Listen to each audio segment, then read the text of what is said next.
আচ্ছা, চলো আজকের আমরা শুরু করব। কথা দিয়েছিলাম যে প্রবাবিলিটি ব্যাপারটা পড়াবো। তো প্রবাবিলিটি আমাদের এখানে প্রায় 7 নাম্বার থেকে 8 নাম্বার আছে নেক্সট এক্সামে। তো এটাকে একটু ভালো করে কভার করলে এই 7 থেকে 8 নাম্বার পাওয়াই যায়। যাই হোক, প্রবাবিলিটি যেটার বাংলাকে তুমি যদি বাংলা করো, এটাকে বলা হয় সম্ভাবনা তথ্য। সম্ভাবনা, এই হচ্ছে তোমার চ্যাপ্টারের নাম। এবার দেখো, এই টপিকটা একদম আমাদের কাছে একদম আননোন, একদম অজানা বললেই চলে। আমরা এই টপিক সম্পর্কে আমাদের কোনোই ধারণা নেই। যারা সিবিএসসি আইসিএসসি তে পড়েছো, তাদের ক্ষেত্রে এই টপিকটা সম্পর্কে একটু আইডিয়া থাকলেও থাকতে পারে। তো ওয়েস্ট বেঙ্গল বোর্ডে এটা আমরা একদম ফার্স্ট টাইম পড়ছি বা ফার্স্ট টাইম আমরা এটাকে করছি। তো প্রবাবিলিটি এর বাংলা নাম হচ্ছে সম্ভাবনা। মানে আমরা কিছু একটা গেস করব বা পসিবল রেজাল্ট বার করার চেষ্টা করব, আর কিছুই নয়। আচ্ছা, এই প্রবাবিলিটি সম্পর্কে একটু ইতিহাস বলি, হিস্ট্রি বলি, যে এটা কি। দেখো, একদম পুরো বলতেই পারো 17 সেঞ্চুরি বা একদম প্রায় 17 সেঞ্চুরি মানে 1700 খ্রিস্টাব্দে আমাদের বিদেশে মানে ইউরোপীয় দেশগুলো যেগুলো আছে, কান্ট্রিগুলো, ওখানে একটা ক্যাসিনো ছিল। ক্যাসিনো মানে নিশ্চয়ই জানো, তোমাদের আইডিয়া আছে। ক্যাসিনো মানে কি? যেখানে বলতে পারো জুয়া খেলা হয়, যেখানে হচ্ছে টাকার বিনিময়ে বিভিন্ন খেলা হয়, বা যেখানে বলতেই পারো যে এখন যেগুলোকে তোমরা বার বলো। বার মানে যেখানে মদ খাওয়া হয় বা এরকম টাইপের একটা জায়গা, একটা রেস্টুরেন্ট টাইপের। তো ওটা বিদেশে ক্যাসিনো বলে। ওই ক্যাসিনোতে ওখানে আহ, বিভিন্ন টাকা দিয়ে গেম খেলা হতো। হুম।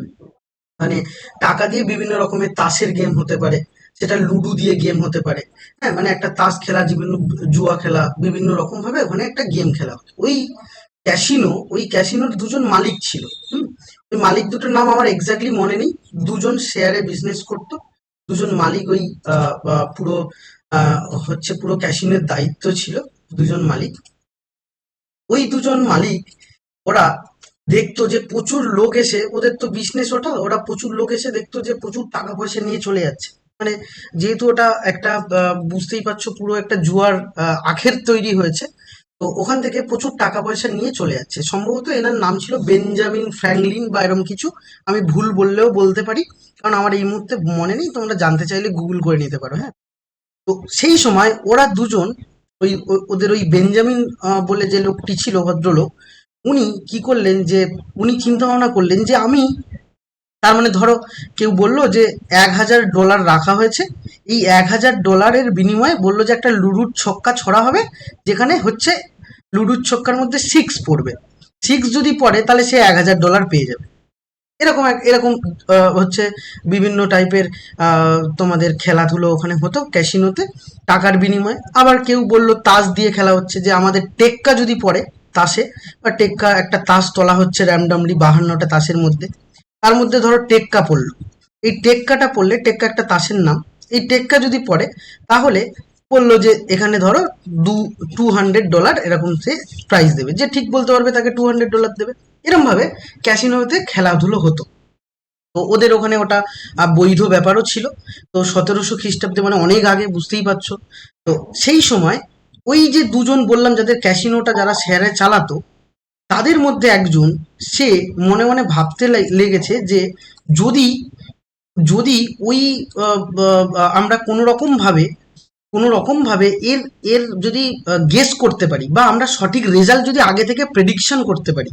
যে একটা কয়েন, কোনো সময় একটা কয়েনকে টস করা হলো, একটা কয়েনের দুটো দিক হয়, একটা হেড হয় এবং তার সাথে টেল হয়। তাহলে এবার ওখানটায় আইডিয়া করা হচ্ছে, যদি হেড পড়ে তাহলে $200 দেবে, যদি টেল পড়ে তাহলে ধরো $100 দেবে। এরকম ভাবে ওই গেমগুলো খেলা হতো। তাহলে ওই সময় এই গেমগুলো খেলার সময় তখন ওরা ভাবলো যে যদি আমরা আলাদা করে প্রেডিকশন করতে পারি যে হেডই পড়বে, যদি এই প্রেডিকশন আমরা করতে পারি, তাহলে আমরা ওই গেমে অনেক লাভবান হব। ওনার মাথায় প্রথমে ফার্স্ট এই চিন্তাধারা এলো যে আমরা ওই গেমের প্রেডিকশনটা করব। প্রেডিকশন যদি করতে পারি তাহলে আমি একটা নির্দিষ্ট অ্যামাউন্ট, একটা ইনকাম হবে আমার মান্থলি। তো ওরা ঠিক করলো যে আমাকে কিভাবে প্রেডিকশন করা যায়। তো সেই প্রেডিকশন করার জন্য বিভিন্ন ম্যাথমেটিশিয়ানের কাছে গেল ওরা দুজন। ঠিক আছে, যে আমরা এরকম গেমের কিভাবে প্রেডিকশন করা যায়। তো তখন ম্যাথমেটিক্সের ভিদও অত নড়বড়ে ছিল, অতটা মজবুত ছিল না, কারণ বুঝতেই পারছো সেই 1700 খ্রিস্টাব্দে কথাবার্তা আমি বলছি হিস্ট্রি নিয়ে। তো সেই সময় অঙ্কের যে সমস্ত গাণিতিক ছিলেন তারাও মানে ঠিক এক্স্যাক্টলি বলতে পারছিলেন না যে এটা কোনোদিন সম্ভব, একটা কয়েন আমি টস করব, সেটা বলবো কি করে যে সেটা হেড পড়বে, এটা তো বলা অসম্ভব ব্যাপার। তো ওনারাও বিভিন্ন গবেষণা করছে যে কিভাবে এই প্রেডিকশন করা যায়। কারণ যে দুজন বললাম যে যে দুজন ছিলেন ওই ক্যাসিনোর মালিক, তারাও ঠিক করেছে যে তাকে, যে আবিষ্কার করতে পারবে, যে এই প্রেডিকশন যে করতে পারবে তাকে বিশাল বড় একটা অ্যামাউন্ট দেবে, তাতে ওদের ব্যবসাটা ভালো চলবে। তো ওরা তখন একটা বলল যে কিভাবে কি করা যায়, একটা অফারও দিয়েছিল। তো সেই সময় হচ্ছে এই যে দুজন তিনজন অনেক ম্যাথমেটিশিয়ানকে ওখানে কানেক্ট করেছে যে কিভাবে কি করা যায়, এই প্রেডিকশন আমরা কিভাবে করব, এই প্রেডিকশন করা কি সম্ভব, যে আমরা এই যে প্রেডিকশনটা করলাম বা প্রেডিকশন করব এটা কিভাবে করব। তো বিভিন্ন পরীক্ষা নিরীক্ষার ফলাফল হলো একটাই, যে প্রত্যেকটা ম্যাথমেটিশিয়ান বলল যে বাস্তব বা রিয়েল লাইফে এটা প্রেডিকশন কখনোই সম্ভব না। কারণ তুমি নর্মালি বলো একটা লুডুর ছক্কা, তুমি লুডুর ছক্কা ছুটছো, সেই লুডুর ছক্কার মধ্যে এক আছে যেটাকে আমরা পুট বলি খেলার সময়, দুই আছে যেটাকে দুড়ি বলি, তিন আছে যেটাকে তিরি বলি, চার আছে যেটাকে চার বলি বা চোখ বলি অনেক সময়, পাঁচ আছে পাঞ্জা বলি, ছয় আছে ছক্কা বলি। তাহলে এতগুলো রেজাল্ট হতে পারে, তাহলে এই রেজাল্টের মধ্যে আমি কিভাবে প্রেডিক্ট করব যে ছয়ই পড়বে, এটা আমার পক্ষে একদম অসম্ভব ব্যাপার। আমার কেন, কোনো মানুষের পক্ষে এটা সম্ভব ব্যাপার নয়। তো ম্যাথমেটিক্সেরও ভাষায় ওনারা বললেন যে না, এটা কোনোদিনও সম্ভব না যে হেডি পড়বে, এটা বলতে পারবো না। কিন্তু কিন্তু এখানে একটা ডেডলাইন উনি বানালেন। কিরকম, এই দুজন ম্যাথমেটিশিয়ান আছেন ছিলেন, ওনাদের নামও আমি বলছি। তো ওনারা দুজন ঠিক করলেন যে না, এটা একটা প্রেডিকশন করা যায় যদি আমরা প্রিভিয়াস রেজাল্টগুলোকে দেখি। এবার তুই বলবে স্যার প্রিভিয়াস রেজাল্ট বলতে, ধরো এই কয়েনটা আমি 100 বার টস করেছি, ঠিক আছে, কয়েনটার দুটো দিক আছে, একটা তোমার হেড এবং একটা হচ্ছে তোমার টেল।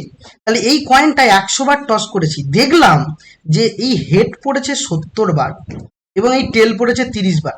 তাহলে আমি অ্যাটলিস্ট এটা বলতে পারি যে যেহেতু 70 বার হেড পড়েছে, তাহলে হেড পড়ার সম্ভাবনা অনেক বেশি।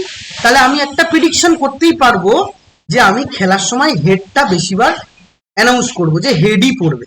তাহলে যদি হেডটা বেশিবার পড়ে যায় তাহলেই আমার প্রেডিকশনটা ঠিকঠাক হবে। তো এটা ম্যাথমেটিশিয়ানরা আবিষ্কার করে বুঝলেন, এবং তোমার কাছে এটা অনেক সহজ ব্যাপার মনে হলেও সেই 1700 খ্রিস্টাব্দে এটা অতটাও সহজ ছিল না।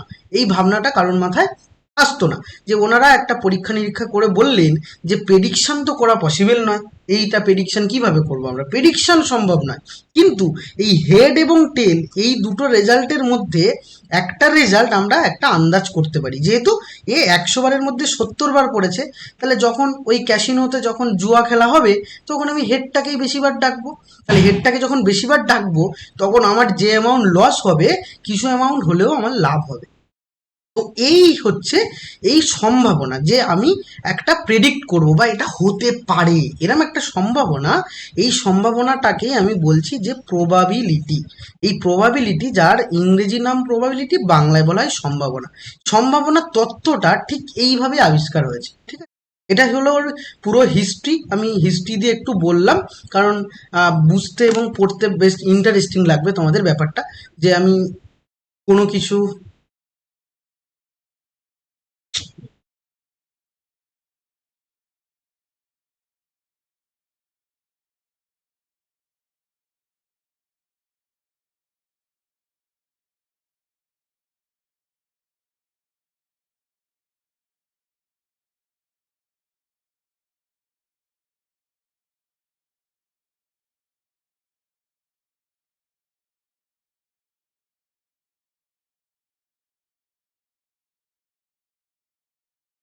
আচ্ছা, আমার হচ্ছে কারেন্টটা চলে গিয়েছিল, যাই হোক।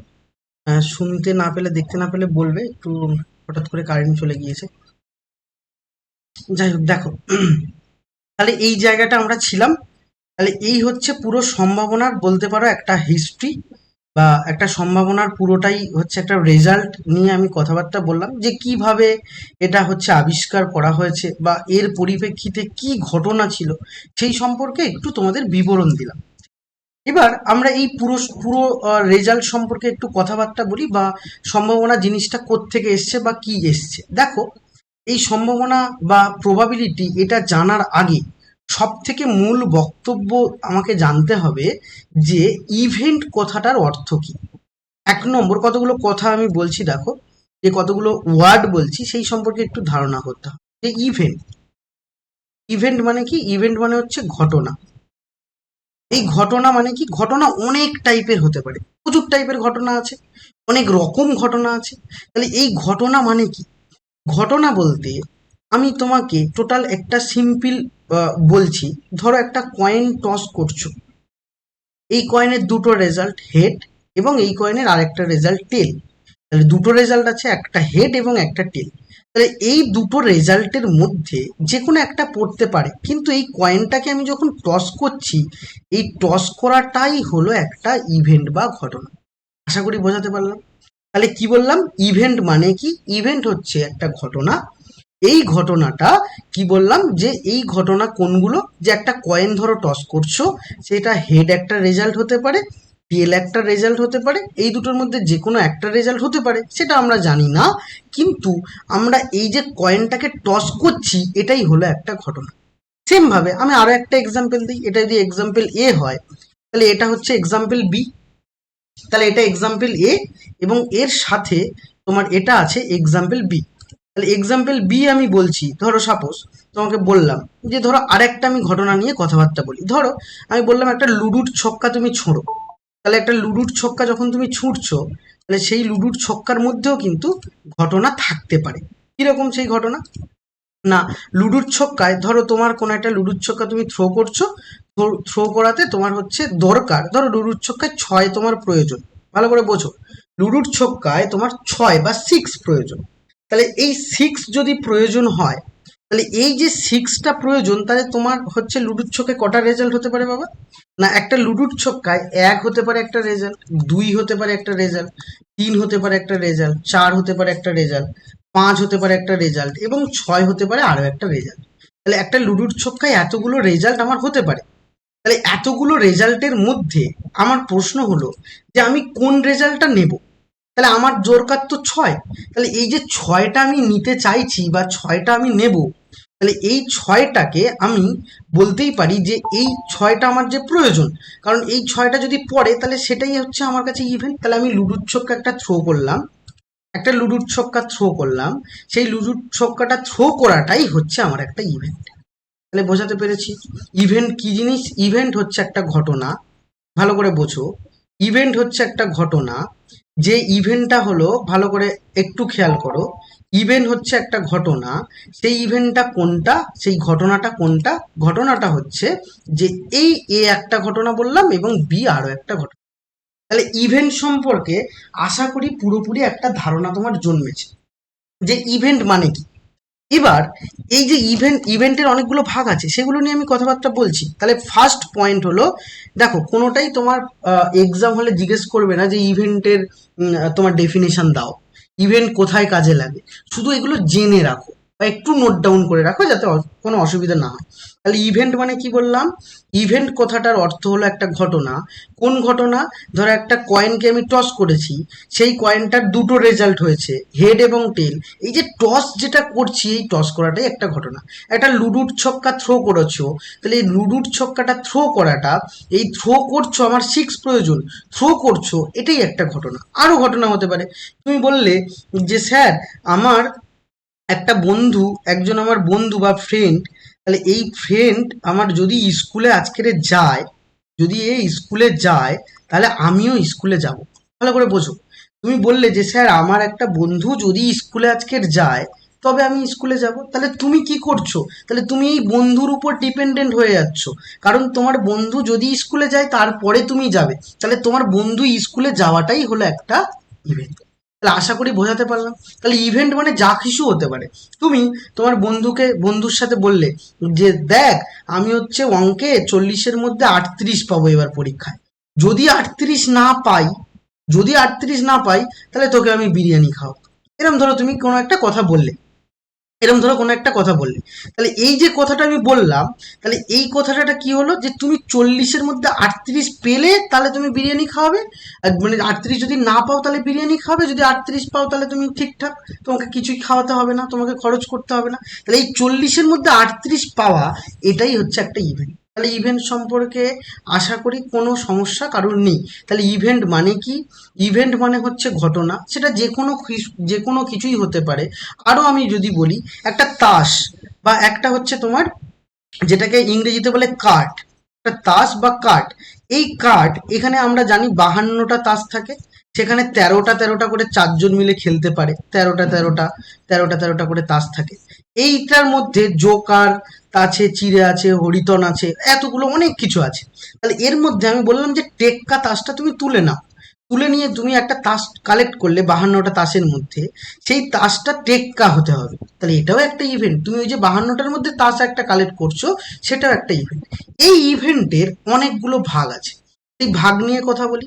যে ইভেন্টের ভাগগুলো নিয়ে যদি কথা বলতে চাই, তাহলে কেমন হবে দেখি। ধরো যে কোনো একটা ইভেন্ট আমি নিয়ে কথাবার্তা বলছি। সাপোজ আমি তোমাকে বললাম যে ইভেন্টের ভাগ কেমন? ইভেন্টের ভাগ 1 নম্বর আমি বলছি যে possible event. Possible event possible event কেমন? না, পসিবল ইভেন্ট হচ্ছে আজকের তোমার এইচএস এক্সাম আছে, আমি বলছি যে এমন একটা ইভেন্ট, যে এই ইভেন্টটা, ধরো আমি তোমাকে বললাম যে তুমি কি আজকে স্কুলে অ্যাবসেন্ট থাকবে নাকি স্কুলে প্রেজেন্ট থাকবে। তোমাকে দুটো দুটো আমি চুজ করতে বললাম, যে তুমি কি স্কুলে অ্যাবসেন্ট থাকবে নাকি প্রেজেন্ট থাকবে। এবার যেহেতু আজকের এইচএস এক্সাম, তাহলে তুমি অবশ্যই স্কুলে অ্যাবসেন্ট থাকবে না, তোমাকে অবশ্যই স্কুলে প্রেজেন্ট থাকতে হবে। তাহলে তুমি স্কুলে উপস্থিত থাকবেই। তার মানে এটা একটা পসিবল ইভেন্ট, বা এটা একটা পসিবল ইভেন্ট মানে কি, যেটা সব সময় ঘটবে। তুমি বলছো যে স্যার কালকের না সূর্য উঠবে, এটা তো সত্য কথা, সূর্য কোনোদিনও উঠবে না এমন কোনো দিন হতেই পারে না, তাহলে সূর্য উঠবেই। তাহলে এটা সব সময় একটা পসিবল ইভেন্ট বা ঘটনা হবে। সেম ভাবে আমি বললাম ইম্পসিবল ইভেন্ট। তাহলে ইম্পসিবল ইভেন্ট কি হতে পারে? না, ইম্পসিবল ইভেন্ট, এটা তুমি বলতেই পারো যে স্যার ইম্পসিবল ইভেন্ট কোনগুলো। তুমি বলছো যে স্যার আমি একটা কয়েনকে টস করেছি, সেই কয়েনটা হেডও রেজাল্ট দেয়নি, সেই কয়েনটা টেলও রেজাল্ট দেয়নি, এটা তোমার বক্তব্য। যে স্যার আমি একটা কয়েনকে টস করলাম, সেই কয়েনটা না হেড রেজাল্ট দিল না টেল রেজাল্ট দিল, সেটা কি সম্ভব? এটা তো সম্ভব নয়। হ্যাঁ, সম্ভব কখন? ধরো তুমি কয়েন টস করছো, সেই কয়েনটা হারিয়ে গেল, বা সেই কয়েনটা ধরো মাটির কোনো ফাঁকে ঢুকে গেল, বা সেই কয়েনটা তুমি খুঁজে পাচ্ছ না, কোথায় একটা পড়ে গিয়েছে, তাহলে তুমি জানছো না হেড পড়েছে না টেল পড়েছে। তাহলে এখানটায় এটা হতে পারে, এটা একটা ঝুঁকিপূর্ণ ব্যাপার হবে। কিন্তু কোন একটা কয়েন তুমি টস করছো, তাহলে সে হেড রেজাল্ট দিতে পারে, অথবা টেল রেজাল্টও দিতে পারে। তাহলে হেড আর টেলের মাঝখানে অন্য কোনো রেজাল্ট আসতেই পারে না। তাহলে আমি বলছি যে এই কয়েনটা, ধরো আমি বললাম যে আমি একটা কয়েন টস করেছি, হেডও পড়েনি টেলও পড়েনি, তাহলে এই ঘটনাটা কি? এটা হচ্ছে ইম্পসিবল ইভেন্ট। আরো একটা এক্সাম্পল দিই। ধরো তুমি একটা লুডুর ছক্কা বা ডাইস, লুডুর ছক্কাকে ইংরেজিতে বলে ডাইস, ঠিক আছে? তুমি একটা ডাইস থ্রো করলে, তাহলে তুমি একটা ডাইস যখন থ্রো করেছো, সেই ডাইসে তুমি বলছো যে স্যার আমার না ডাইস থ্রো করেছি, আমার 7 পড়েছে। সেটা কি সম্ভব? কারণ লুডুর ছক্কায় আমি কি বলেছি, 1 থাকতে পারে, 2 থাকতে পারে, 3 থাকতে পারে, 4 থাকতে পারে, এবং 5 থাকতে পারে, এবং তার সাথে 6 থাকবে। কিন্তু তুমি বলছো যে স্যার আমার 7 পড়েছে, আরও কোনো একজন বলল স্যার আমার 0 পড়েছে, তাহলে এগুলো তো হবে না, এগুলো তো সম্ভব নয়। তাহলে এই ঘটনাগুলোকে আমি নাম দেব, বা আমরা এই ঘটনাগুলোকে জানবো, যেটা হলো ইম্পসিবল ইভেন্ট। তাহলে একটা পসিবল ইভেন্ট বললাম, যেটা নিশ্চিত ঘটনা, এটাকে বাংলা বলছি, বাংলা লিখে নাও, এটাকে বলা হয় নিশ্চিত ঘটনা। এটা হলো নিশ্চিত ঘটনা। আর এটাকে বলা হয় ইম্পসিবল ইভেন্ট বা অনিশ্চিত ঘটনা, যেটা কখনোই ঘটবে না, এটা হচ্ছে অনিশ্চিত ঘটনা। আচ্ছা, একটু বুঝে শুনে লেখো, কারণ আমার হ্যান্ডরাইটিং খারাপ হতে পারে, কারণ আমি তো প্যাডে লিখছি, তো প্যাডে তো দেখা যায় না কোথা দিয়ে মানে পেনটা চালাচ্ছি, তো একটু অগোছালো লেখা হতে পারে, বা হাতের লেখাটা একটু খারাপ হতে পারে, একটু বুঝে নিই। যাই হোক, তো তাহলে কি বললাম, ঘটনা তাহলে এতগুলো ওয়েতে হতে পারে। তাহলে ঘটনা কি কি বললাম?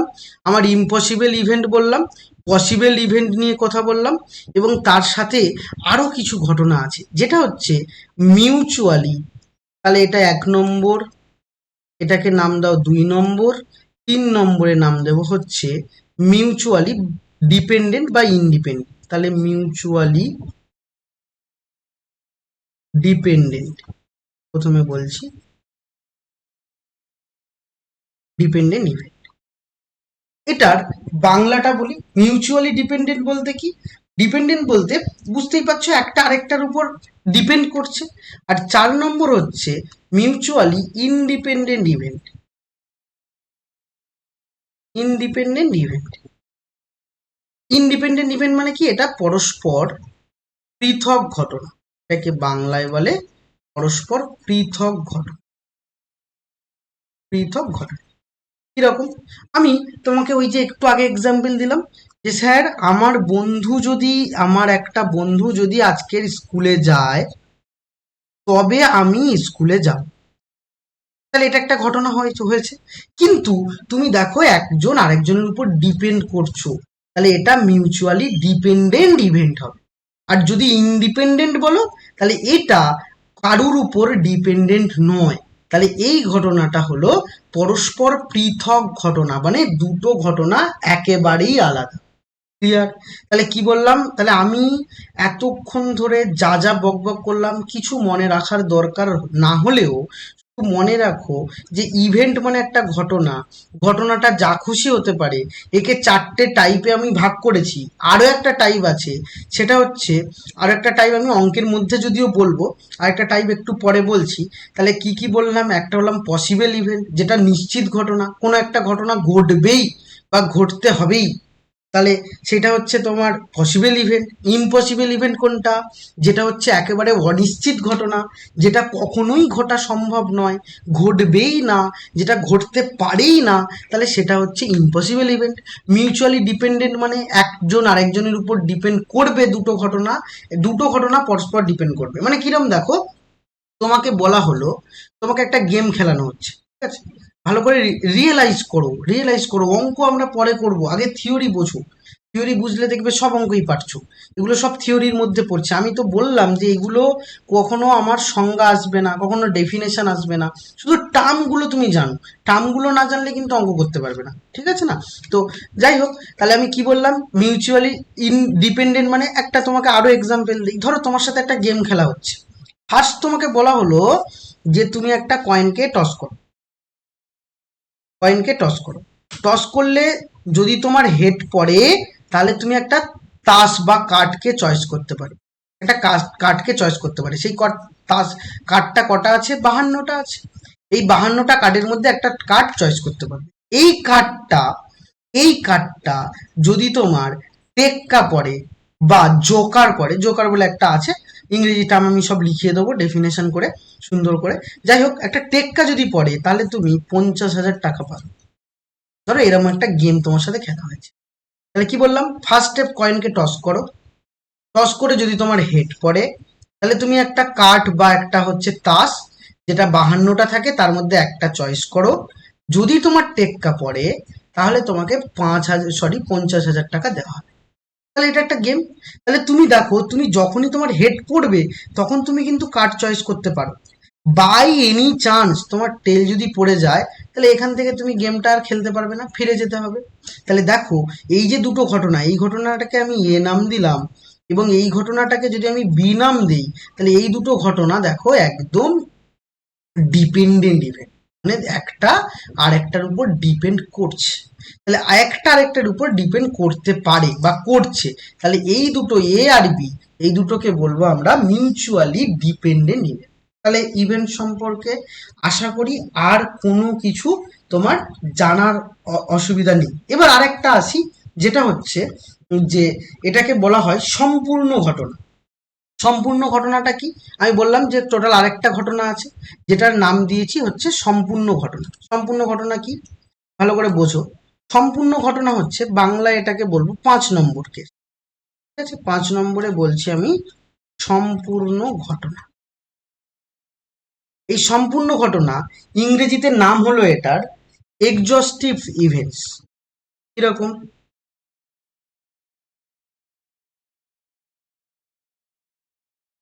ইভেন্ট। এই ইভেন্ট হচ্ছে, এটা সম্পূর্ণ ঘটনা। কিরকম? আবারও আমি বললাম, একটা হচ্ছে লুডুর ছক্কা বা ডাইস আমি থ্রো করছি।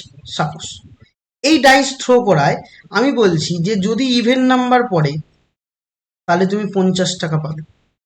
আবার আমি বলছি যদি ওয়াট নাম্বার পড়ে, ইভেন মানে কি বাবা? ইভেন মানে হচ্ছে, সরি, ইভেন মানে কি? ইভেন মানে হচ্ছে জোড় সংখ্যা। অড মানে কি? অড মানে বিজোড় সংখ্যা। তাহলে যদি ইভেন নাম্বার পড়ে তাহলে তুমি 50 টাকা পাবে। যদি ওয়াট নাম্বার পড়ে তাহলেও তুমি 50 টাকা পাবে। তাহলে ঘটনা কি দাঁড়ালো? ইভেন নাম্বার কে কে আছে বাবা? ইভেন নাম্বার 2 আছে, 4 আছে, 6 আছে। অড নাম্বার কে কে আছে বাবা? অড নাম্বার 1 আছে, 3 আছে, 5 আছে। তাহলে এগুলো সব ইভেন নাম্বার এবং এগুলো সব অড নাম্বার।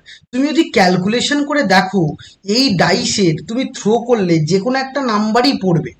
কেন বলছি এ কথা? কারণ তোমার ডাইস একটা থ্রো করেছো, তাহলে এর মধ্যে তো একটা নাম্বার পড়বেই, ছোটাই তো নাম্বার আছে। যে কোনো একটা পড়লেই তুমি 50 টাকা পাবে। তাহলে এই ঘটনাটা সম্পূর্ণ ঘটনা, মানে এর মধ্যে কোনো কিছু নেই যে এমন হবে না যে তোমার এই ঘটনার মধ্যে 2 কিংবা কোনো একটা পড়লো আমি 50 টাকা পেলাম না, তাহলে এটা হবে না। তাহলে এই ঘটনাটাকে বলবো আমরা, যে এটাকে বলবো সম্পূর্ণ ঘটনা। তো আশা করি ঘটনা সম্পর্কে কারুর কোনো রকম ডাউট নেই। একবার একটু চোখ বুলিয়ে নাও, কি কি বললাম। ইভেন্ট মানে যা খুশি হতে পারে। ইভেন্টকে 5টা ভাগে ভাগ করলাম। একটাকে বললাম পসিবল ইভেন্ট, একটাকে বললাম ইম্পসিবল ইভেন্ট, একটাকে বললাম মিউচুয়ালি ডিপেন্ডেন্ট ইভেন্ট, আরেকটাকে বললাম মিউচুয়ালি ইনডিপেন্ডেন্ট ইভেন্ট, এবং সব শেষে আমরা বলেছি সম্পূর্ণ ঘটনা বা নিশ্চিত ঘটনা। নিশ্চিত ঘটনা বলতে এই পসিবল ইভেন্টটাকেও তুমি সম্পূর্ণ ঘটনার মধ্যে ফেলতে পারো, সেটা স্পেশাল কেস আছে, সেগুলো আমি বলবো। তাহলে এই সবগুলোকে নিয়ে আমরা ইভেন্ট নাম দিলাম। ঠিক আছে, এবার আমি কথাবার্তা বলবো স্যাম্পেল স্পেস নিয়ে। স্যাম্পেল স্পেস, তাহলে আগে ইভেন্ট নিয়ে যদি কারুর কোনো ডাউট থাকে সেটা প্রশ্ন করতে পারো। এরপর কথাবার্তা বলবো কি স্যাম্পেল স্পেস নিয়ে। স্যাম্পেল স্পেসটা নিয়ে সম্পূর্ণ ঘটনা, দাঁড়াও বলছি।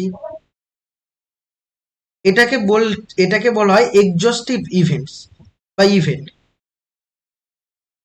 এটা কি আরেকবার বলছি, যখন ধরো আমি তোমাকে বললাম একটা, আমি আমি ভেন ডায়াগ্রাম ড্র করে বলছি আরো ভালো বুঝতে পারবে। ধরো এটা হচ্ছে তোমার কাছে একটা ইউ সেট, ঠিক আছে? এটা একটা ইউ, ইউ মানে ইউনিভার্সাল সেট বাবা। তাহলে ইউনিভার্সাল সেটের মধ্যে একটা সেট কি আছে বাবা? এ। তাহলে এ ছাড়া বাইরে আর কি আছে? এ কমপ্লিমেন্ট আছে। এটা তোমাদের আগের সেমিস্টারেই পড়িয়ে দিয়েছি ক্লাস 11-এ। তাহলে এখানে হচ্ছে এ কমপ্লিমেন্ট আছে। তাহলে এই সেটটা কি? এই সেটটা এ সেট বাবা, আর এটা হচ্ছে এ কমপ্লিমেন্ট। তাহলে তুমি যদি বলো না বাবা যে এ প্লাস এ কমপ্লিমেন্ট, তার মানে কি পুরো ইউটাই তো পাবে। এ, এ মানে এই গোলাকার অংশটুকু, ভেতরের অংশটুকু, আর এ কমপ্লিমেন্ট মানে বাইরের অংশটা। তাহলে এই দুটোকে যদি তুমি অ্যাড করো তাহলে বাবা কি পাবে? ইউ সেটটা পুরো পাবে, মানে ইউনিভার্সাল সেটটাই পুরো পাবে। তাহলে এটা মানে কি? এটাই হচ্ছে সম্পূর্ণ ঘটনা। দেখো, আমাদের প্রবাবিলিটির মধ্যে সেট আছে, ওই নিয়ে আমি পরে কথাবার্তা বলছি, কারণ এখন বললে সব গোলাবে। তাহলে তুমি মনে রাখছো কি? আমি এতক্ষণ ধরে অনেক ইতিহাস হিস্ট্রি বলেছি, অত শত মনে রাখার দরকার নেই। তুমি শুধু মনে রাখছো যে ইভেন্ট মানে কি? ইভেন্ট হচ্ছে একটা ঘটনা।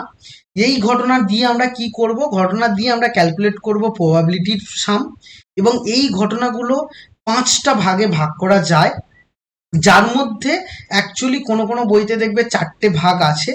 কারণ সম্পূর্ণ ইভেন্ট এবং পসিবল ইভেন্ট বা সম্ভাবনা, ওই পসিবল ইভেন্ট এই দুটো অ্যাকচুয়ালি একই, কিছু ক্ষেত্রে আলাদা, সেটা আমি বলছি। এবার আগে একটুখানি সাজিয়ে গুছিয়ে নিয়ে দেখো যে তুমি কোথায় বুঝতে পারোনি, তারপর আমরা স্যাম্পল স্পেস নিয়ে কথাবার্তা বলছি।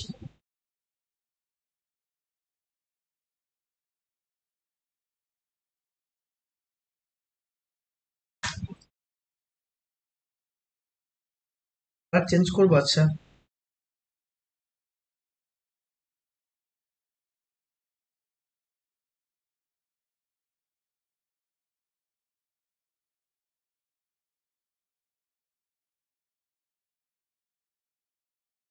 এবার স্যাম্পল স্পেস নিয়ে কথাবার্তা বলি। স্যাম্পল স্পেস মানে কি? স্যাম্পল মানে কি? ধরো আমি একদম বাস্তব এক্সাম্পল দিই।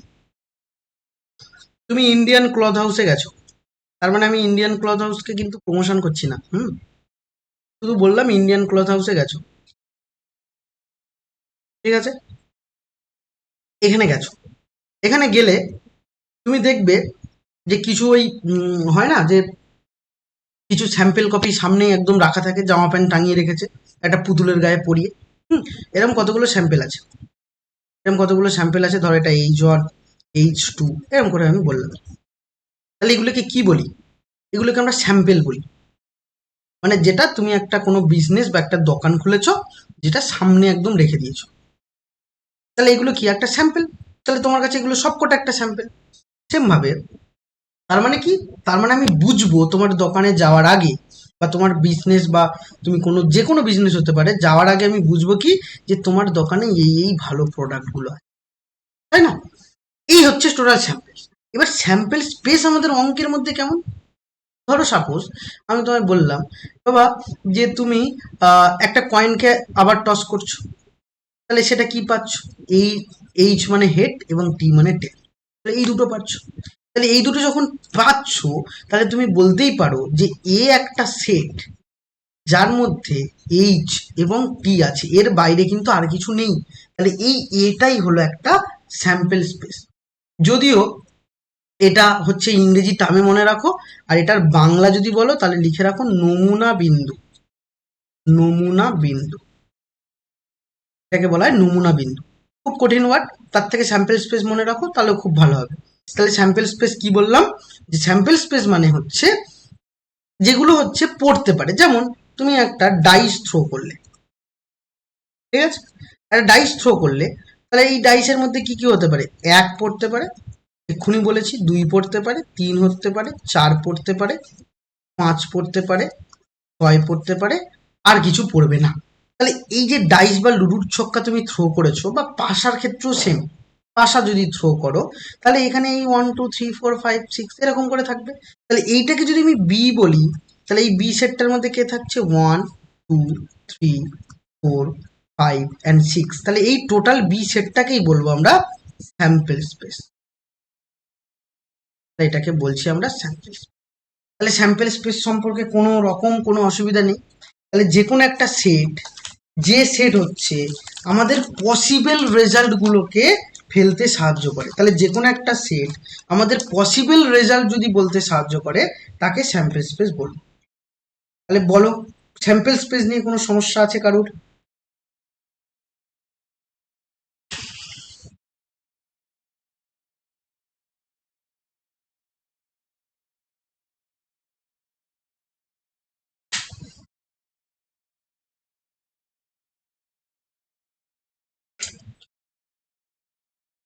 তাহলে বুঝতে পারলে স্যাম্পল স্পেস কি, সমস্যা নেই তো? চল পরেরটাই যাই। তাহলে কি কি বললাম? ইভেন্ট, ইভেন্ট মানে ঘটনা, যেটাকে 5টা ভাগে ভাগ করেছি। এরপরে বললাম স্যাম্পল স্পেস, ঠিক আছে। এবার আসি একটা প্লেন সামে, যে আমরা এইগুলো যে জানলাম এগুলো কাজে লাগবে কোথায়। ধরো তোমাকে একদম একটা কোশ্চেন দেওয়া হয়েছে, কোশ্চেন একদম পাতি বাংলা ভাষায় সুন্দর করে লিখছি,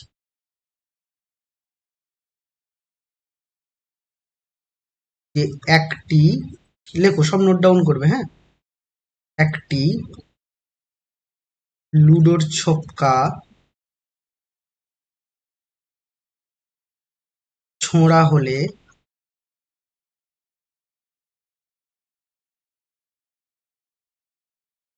6 পড়ার সম্ভাবনা কত? ইংরেজিতে বলে দিচ্ছি, হ্যাঁ, যদি লিখতে চাও লিখে নাও। লেখো, if a dice throw, if a dice throw then find the probability of get 6।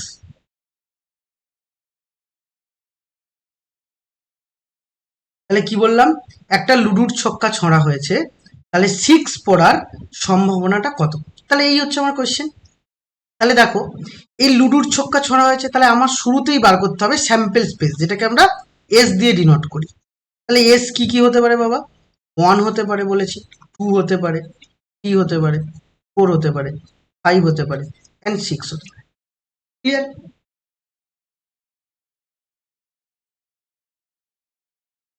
এবার তাহলে আমার ইভেন্ট কোনটা? ইভেন্ট হচ্ছে 6 পড়াটা ইভেন্ট, এইটাই বলেছি, এর সম্ভাবনা কত বার করতে বলেছি। তাহলে আমি লিখছি লেট, বাংলায় বলে দিচ্ছি, let A B the event, A B the event of 6। তাহলে 6 এর ইভেন্ট আমি বার করবো, ঠিক আছে। তাহলে এই 6টা যেহেতু আমি বলছি, তাহলে এই 6, এবার দেখো, তাহলে 6 পড়ার সম্ভাবনা বার করতে চাইছি। তাহলে এখন আমাকে বার করতে হবে যে অ্যাকচুয়ালি প্রবাবিলিটি, মানে এই প্রবাবিলিটিকে বলা হয় পি অফ এ। এই পি অফ এ এটা ইকুয়াল টু আমরা লিখবো n of A divided by N of S. এটাই কিন্তু এই প্রবাবিলিটির মেন ফর্ম। তাহলে এটাকে নোট ডাউন করে নাও, বক্স করে নাও। তাহলে P of A equal to কি বললাম? N of A divided by N of S. N of বলতে এ বলতে এতে কটা কটা এলিমেন্ট আছে সেটাই হচ্ছে এন অফ এ। যেখানে এ বলেছি কি পড়বে, শুধু অনলি 6 পড়বে। তাহলে এন অফ এ কত? এন অফ এ হচ্ছে, তুমি বলতেই পারো 1, কারণ কি এই এ সেটে কটা এলিমেন্ট আছে বাবা? একটাই আছে, তাহলে এন অফ এ কত? 1। দেন আমি যদি বার করি বাবা n of S, n of S মানে কটা এলিমেন্ট আছে গুনে নাও, 1 2 3 4 5 6, তাহলে এখানে 6। তাহলে তুমি এবার পি অফ এ বলতে probability, the required probability, the required probability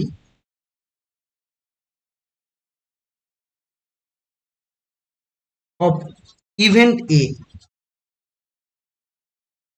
তাহলে এ ইভেন্টের প্রবাবিলিটি আমার দরকার, যেটাকে আমি বলবো এন অফ এ, সরি, যেটাকে আমি বলবো পি অফ এ। তাহলে ফর্মুলা কি শিখেছো? N of A divided by N of S. তার মানে স্যাম্পল স্পেসের টোটাল এলিমেন্ট ভাগ করব কাকে দিয়ে? না, এ ইভেন্টের টোটাল এলিমেন্ট। তাহলে ইভেন্টের এলিমেন্ট কত?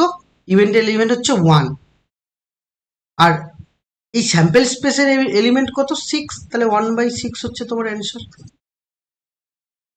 ক্লিয়ার? কোনো ডাউট আছে কারোর?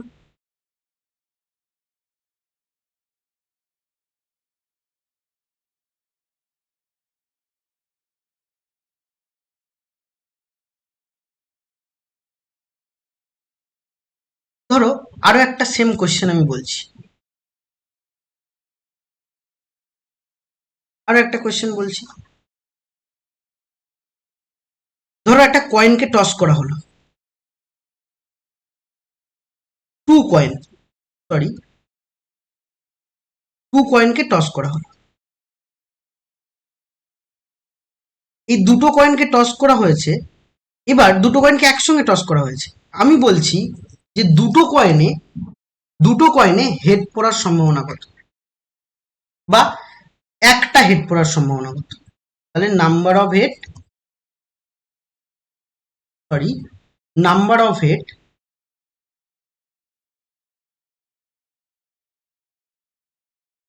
নাম্বার অফ হেড 1, তাহলে একটা হেড পড়ার সম্ভাবনা কত? তাহলে তুমি কয়েনকে টস করেছো কবার? দুবার। তাহলে দুবার দুটো কয়েন আলাদা আলাদা করে টস করেছো, তাই না বাবা? তাহলে দুটো কয়েন যদি টস করো, তাহলে এর স্যাম্পল স্পেস কি বার করতে বলেছে? স্যাম্পল স্পেস কি হবে? তাহলে স্যাম্পল স্পেস দেখো, ভালো করে বুঝবে। দুটো কয়েন টস করেছো, তাহলে দুটো কয়েনে হেড পড়তে পারে, দুটো কয়েনে হেড পড়লো, দুটো কয়েনে টেল পড়লো, একটা কয়েনে টেল একটা কয়েনে টেল। আবার ফার্স্ট কয়েনে টেল পড়লো, পরের কয়েনে হেড পড়তে পারে। আবার ফার্স্ট ফার্স্ট হচ্ছে কয়েনে হেড পড়তে পারে, পরের কয়েনে টেল পড়তে পারে, এর বাইরে আর কিছু হবে না।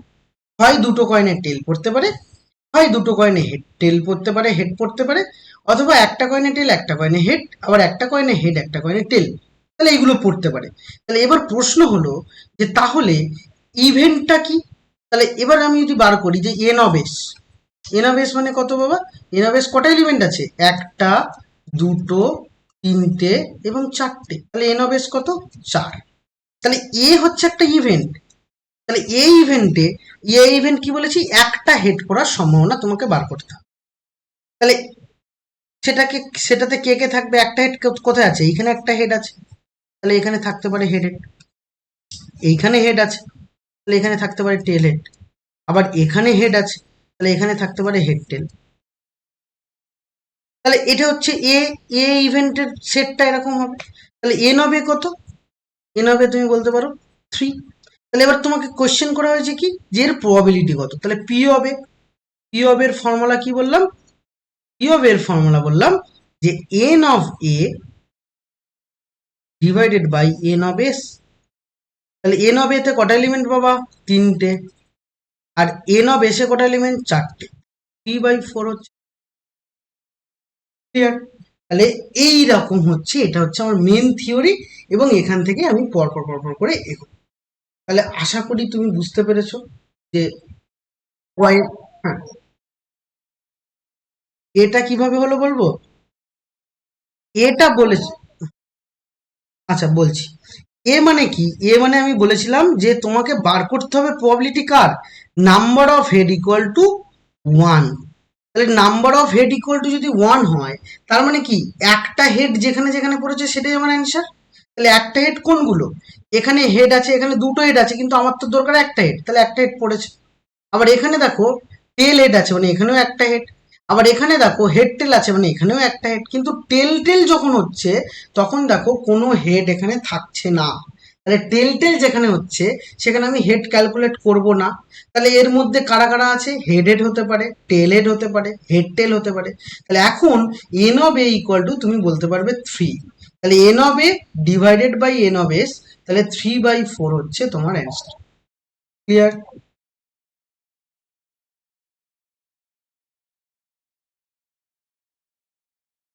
না, দেখো দেখো, দুটো হেড মানে, ভালো করে বুঝবে, দুটো হেড মানে এই দুটো হেড পড়েছে, অবশ্যই ঠিক বলেছো। তাহলে আমি বলেছি, আমি কিন্তু এখানে লিখিনি এক্স্যাক্টলি হেড। দেখো এইদিকে তাকাও, আমি যদি তোমাকে প্রশ্ন করতাম বাবা যে এক্স্যাক্টলি 1 হেড, যদি প্রশ্নটা এরম বলতাম এক্স্যাক্টলি 1 হেড, তাহলে এক্স্যাক্টলি 1 হেড বললে তখন আমি কি করতাম, যেখানে যেখানে একটা হেড আছে তখন আমার কাছে ওটাকে যদি বি ইভেন্ট ধরি, তখন কি হতো, এক্স্যাক্টলি 1 হেড মানে টেল হেড হতে পারে একটা এলিমেন্ট, আর একটা হেড টেল হতে পারে। তাহলে এটা একটা এলিমেন্ট, হেড টেল হেড এবং হেড টেল। তাহলে এখানে তখন আমার এন, তখন আমার পি অফ বি কত হবে? এন অফ বি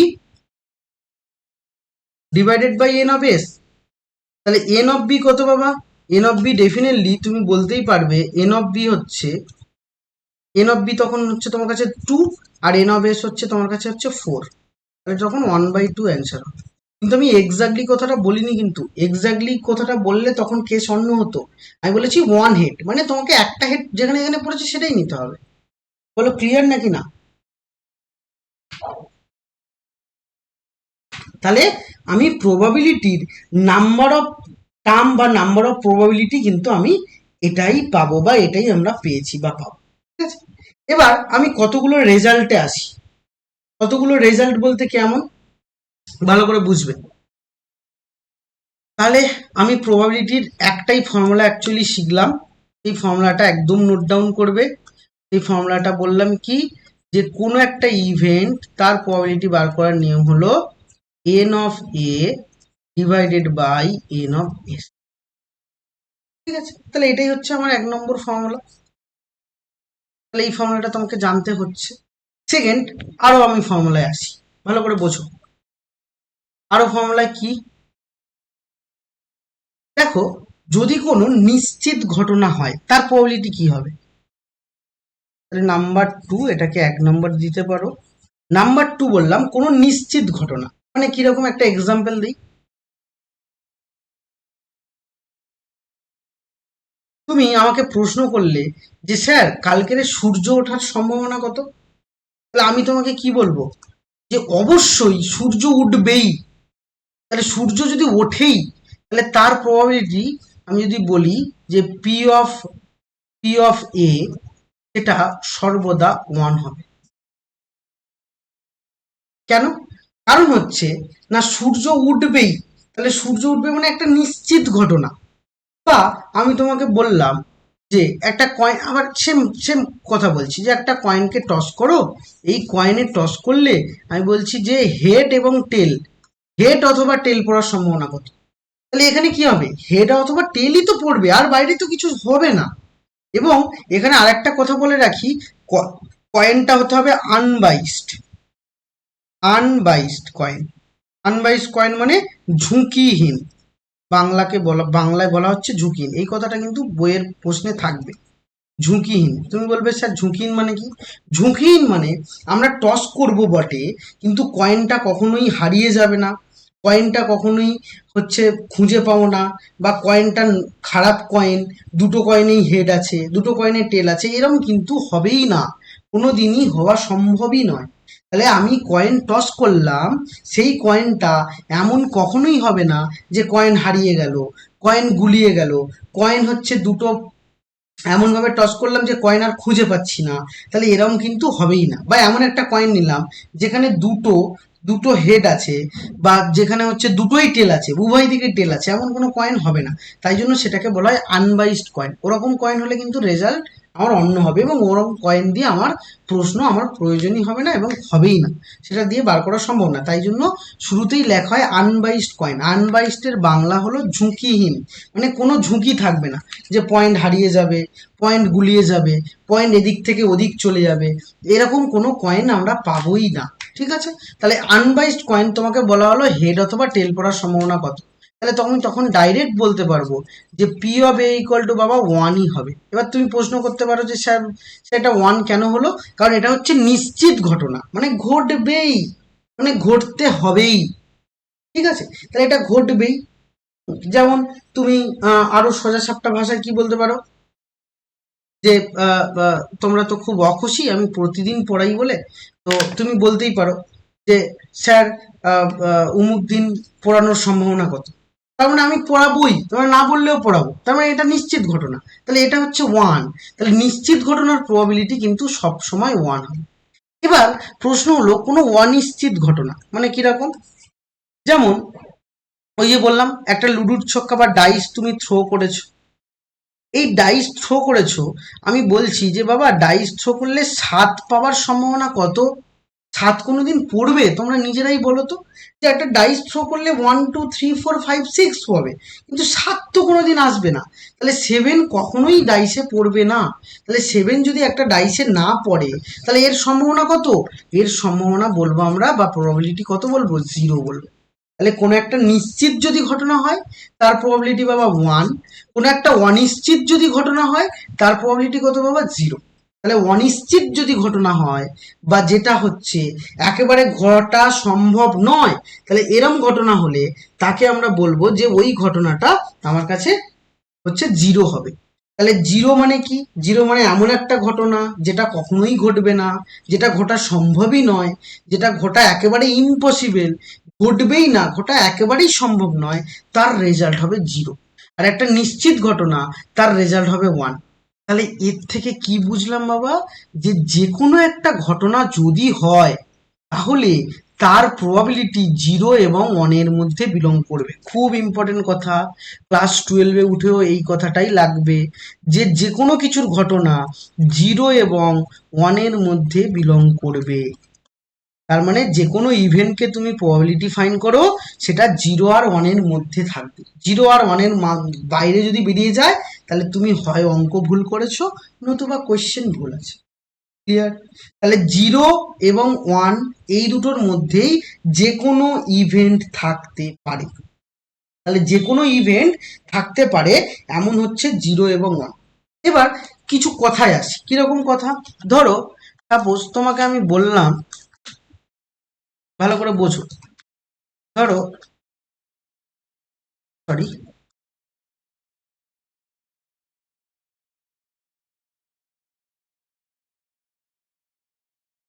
ধরো একটা আমি ভেন ডায়াগ্রাম ড্র করছি। হ্যাঁ, আমি একটু পাইচিত্র দিয়ে বোঝানোর চেষ্টা করছিলাম, কিন্তু পাইচিত্র দিয়ে বেশি কঠিন লাগবে। ধরো একটা ভেন ডায়াগ্রাম আমি ড্র করছি, এটাকে অ্যাভয়েড করো। ভেন ডায়াগ্রাম ধরো একটা ড্র করলাম, আমি বললাম যে এ একটা ভেন ডায়াগ্রাম, যেখানে হচ্ছে এ আছে, আর এর বাইরে কি আছে বাবা? এর বাইরে ইউ আছে। ক্লিয়ার? এর বাইরে কি আছে? পুরোটাই হচ্ছে ইউ। তাহলে এর বাইরে এই এই এই সার্কেল বাদে বাকি জায়গাটা কি? বাকি জায়গাটা অবশ্যই এ কমপ্লিমেন্ট হবে, এটা আমরা জানি। তাহলে এটা কত, এই বাকি জায়গার যে রেখাঙ্কিত অঞ্চল এ কমপ্লিমেন্ট। তাহলে এ হচ্ছে এইটা পুরোটা এ এবং এ কমপ্লিমেন্ট। তাহলে তুমি বলবে যে স্যার পি অফ এ আমরা বার করতে পারবো, কারণ এ ও ইভেন্ট। আবার পি অফ এ কমপ্লিমেন্ট বার করতে পারবো, তাহলে এ ও ইভেন্ট। তাহলে এই দুটোকে যোগ করলে সবসময় আমরা ওয়ান রেজাল্ট পাবো।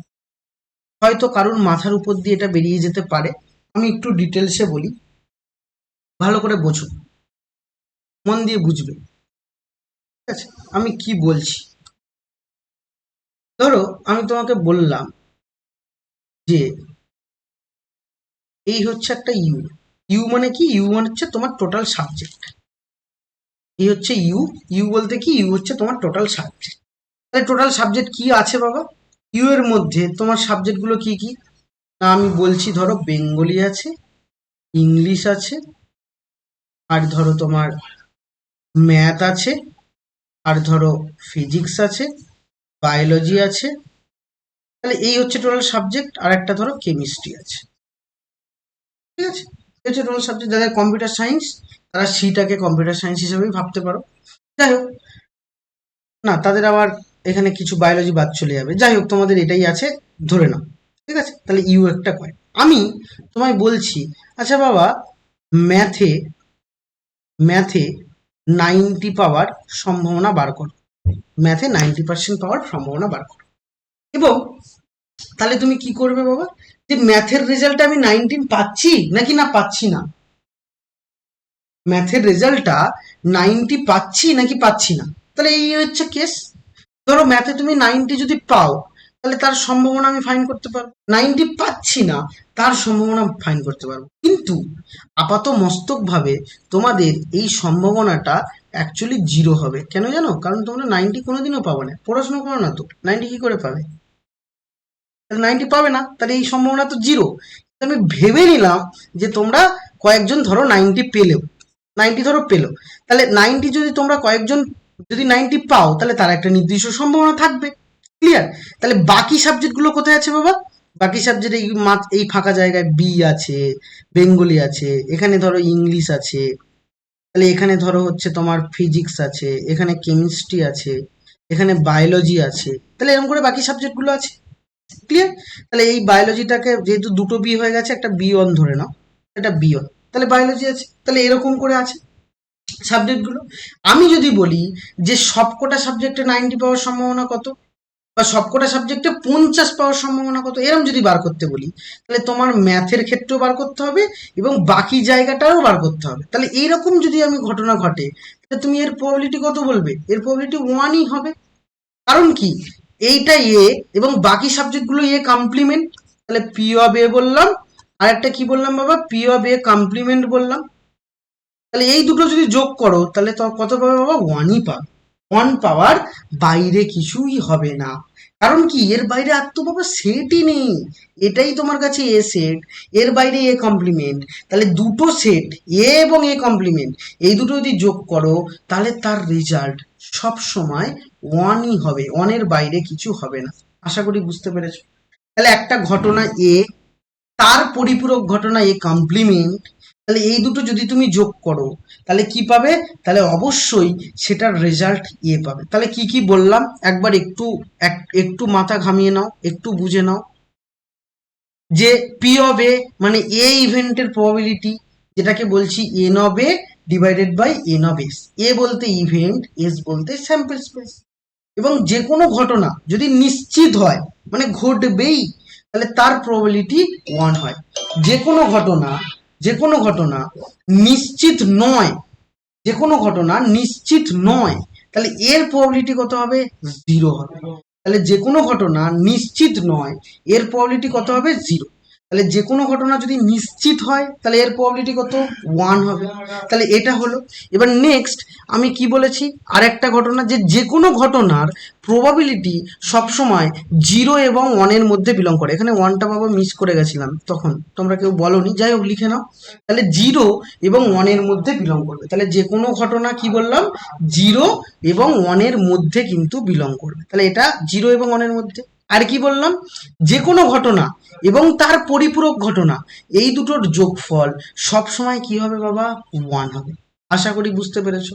তাহলে কি কি বললাম, এতগুলো রেজাল্ট তুমি তোমার মাথায় একদম পুরোপুরি ভাবে সাজিয়ে নাও, তাহলে যে কোনো দুটো ঘটনা তুমি নিশ্চিত ঘটনা হবে। তুমি এবার বলতে পারো যে স্যার এটা কিভাবে হচ্ছে, আমি তোমাকে আরো ডিটেলসে বলি।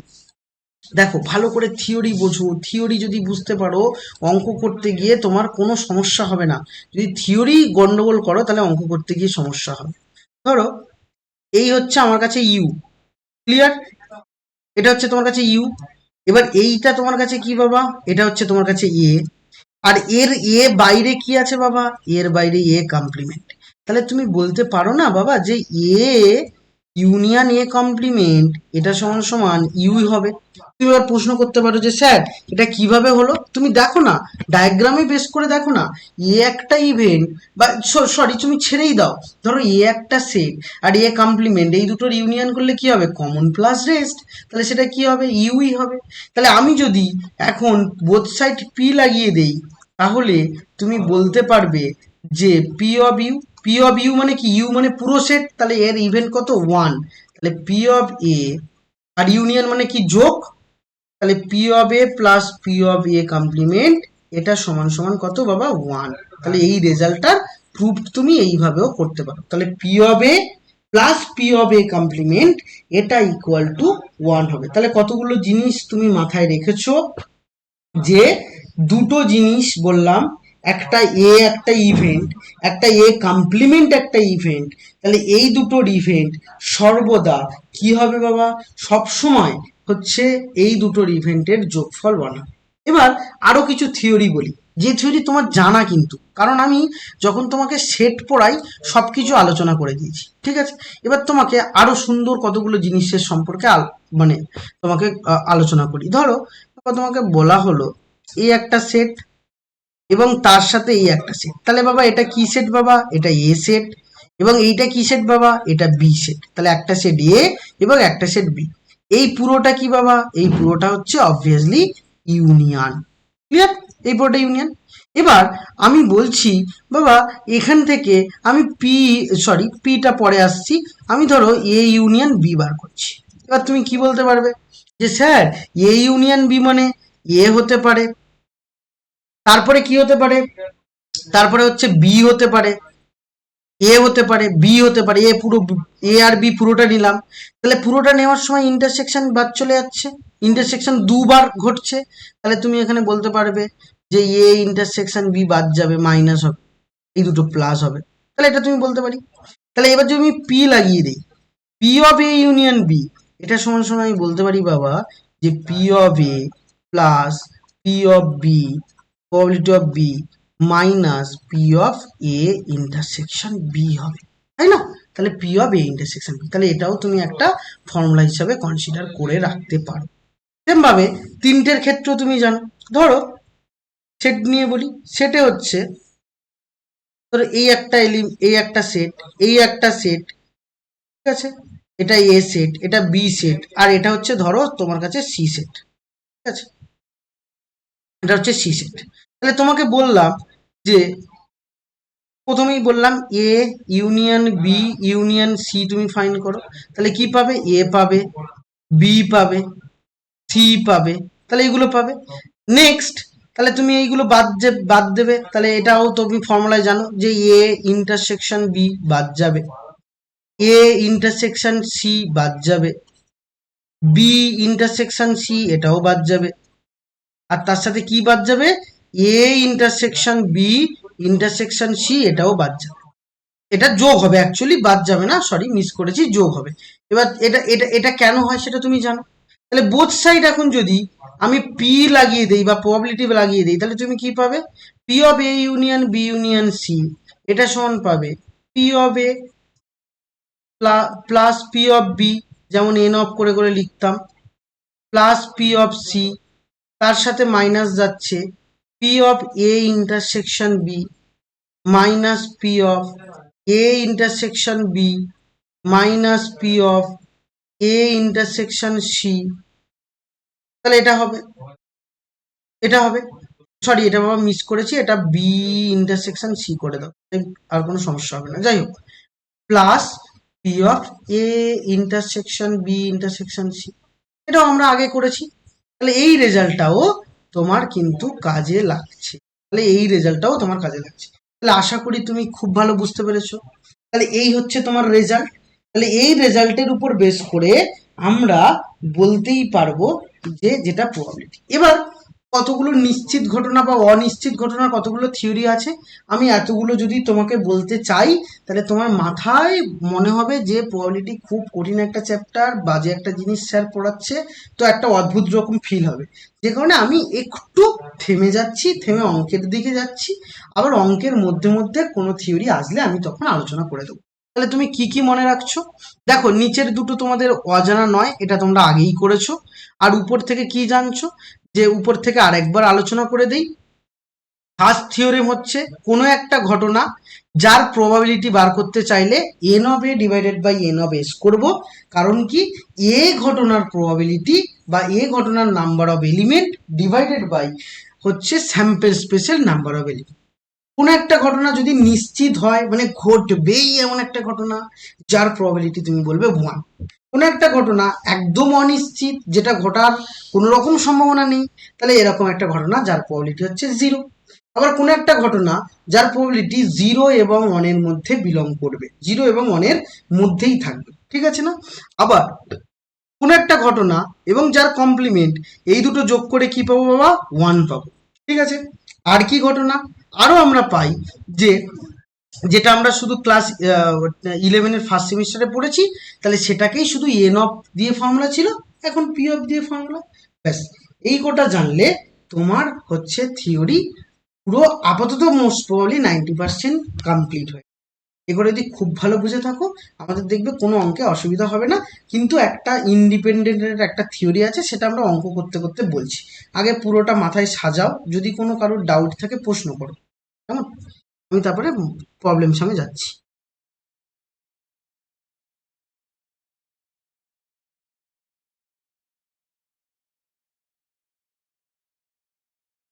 2 মিনিট সময় নিলাম, আগে দেখে নাও। দেখে নাও, নেওয়ার পরে আমরা প্রবলেম সামনে যাচ্ছি।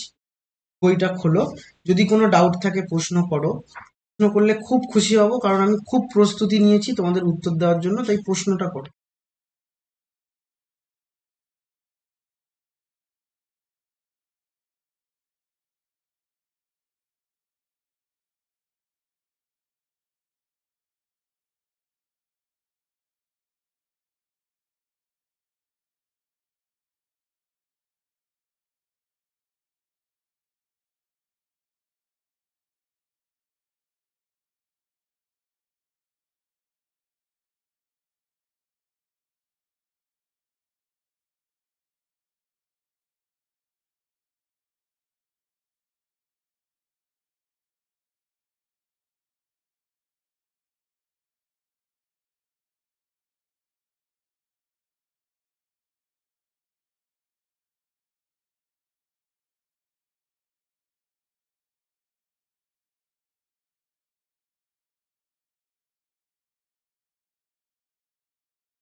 দেখো প্রশ্ন, আমরা প্রবলেম সময় যাব, যদি কোনো অসুবিধা না থাকে বইটা এবার খোলো।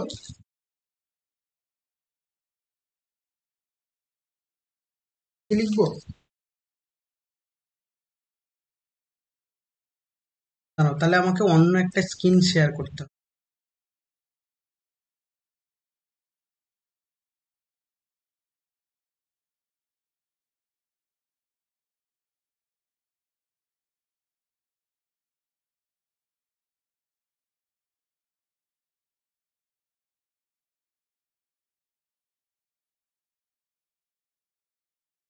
এটা বন্ধ করে দিচ্ছে।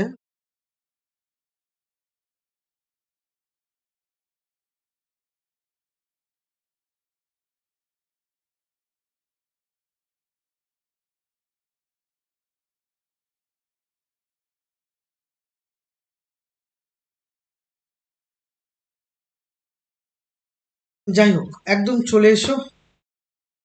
4 মার্কসের কোয়েশ্চেন থেকে পরপর করে বলবো, মানে হচ্ছে কি এসে কিউ থেকে, ঠিক আছে? শর্ট কোয়েশ্চেন আলোচনা করবো একটু পরে।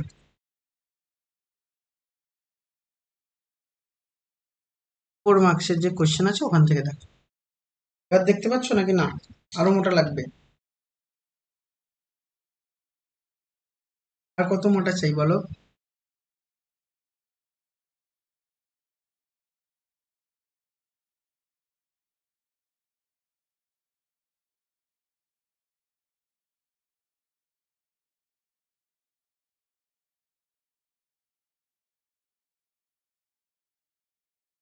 চলো, রোগাতে সমস্যা মোটা দিয়ে লিখছি।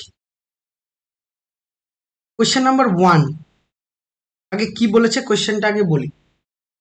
আমাকে বলছে কোয়েশ্চেনটা, যাদের বই নিয়ে একটুখানি খেয়াল করো।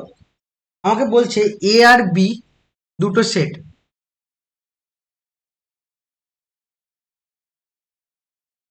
এ কমা বি আর টু ইভেন্ট বা ঘটনা, দুটো ইভেন্ট।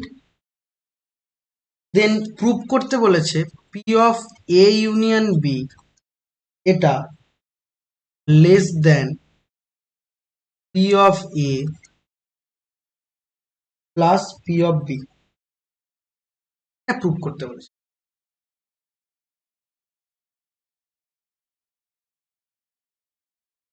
তাহলে এটা আমরা প্রুভ করব। দেখো, এটা প্রুভ করা একদম বাচ্চা ছেলের ব্যাপার। এই প্রুফ জীবনেও হয়তো আসবে না। আমি বলছি, ভালো করে বোঝো। ধরো এ আর বি দুটো সেট, তাহলে এ আর বি মানে এটাই তো প্রবাবিলিটি। তাহলে তুমি কি শিখেছো বাবা? যে কোনো কিছুর প্রবাবিলিটি, মানে পি অফ এক্স যদি বলি, এ 0 থেকে বড় হয় এবং 1 থেকে ছোট হয়।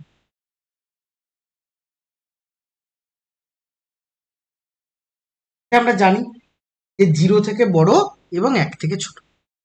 তাহলে এখন আমি এটার ক্ষেত্রে যদি প্রুভ করার চেষ্টা করি, তাহলে কি হবে বাবা দেখো তো। তাহলে আমি এখন বলতেই পারবো যে P of A union B এটা অবশ্যই, সরি, অবশ্যই 1 থেকে ছোট। জিরোটা নিচ্ছি না, কারণ আমার যেটা প্রুভ করতে দিয়েছে সেখানে জিরো লাগছে না। ঠিক আছে? তাহলে এটা আমি বলতেই পারি যে P of A union B এটা কি না 1 থেকে ছোট। তাই আছে, দেখো প্রশ্নে দেখো কি বলেছে, এ অ্যান্ড বি দুটো সেট, যেখানে P of A union B আমাকে এখানে ফাইন্ড করতে বলেছে যে এটা 1 থেকে ছোট হবে।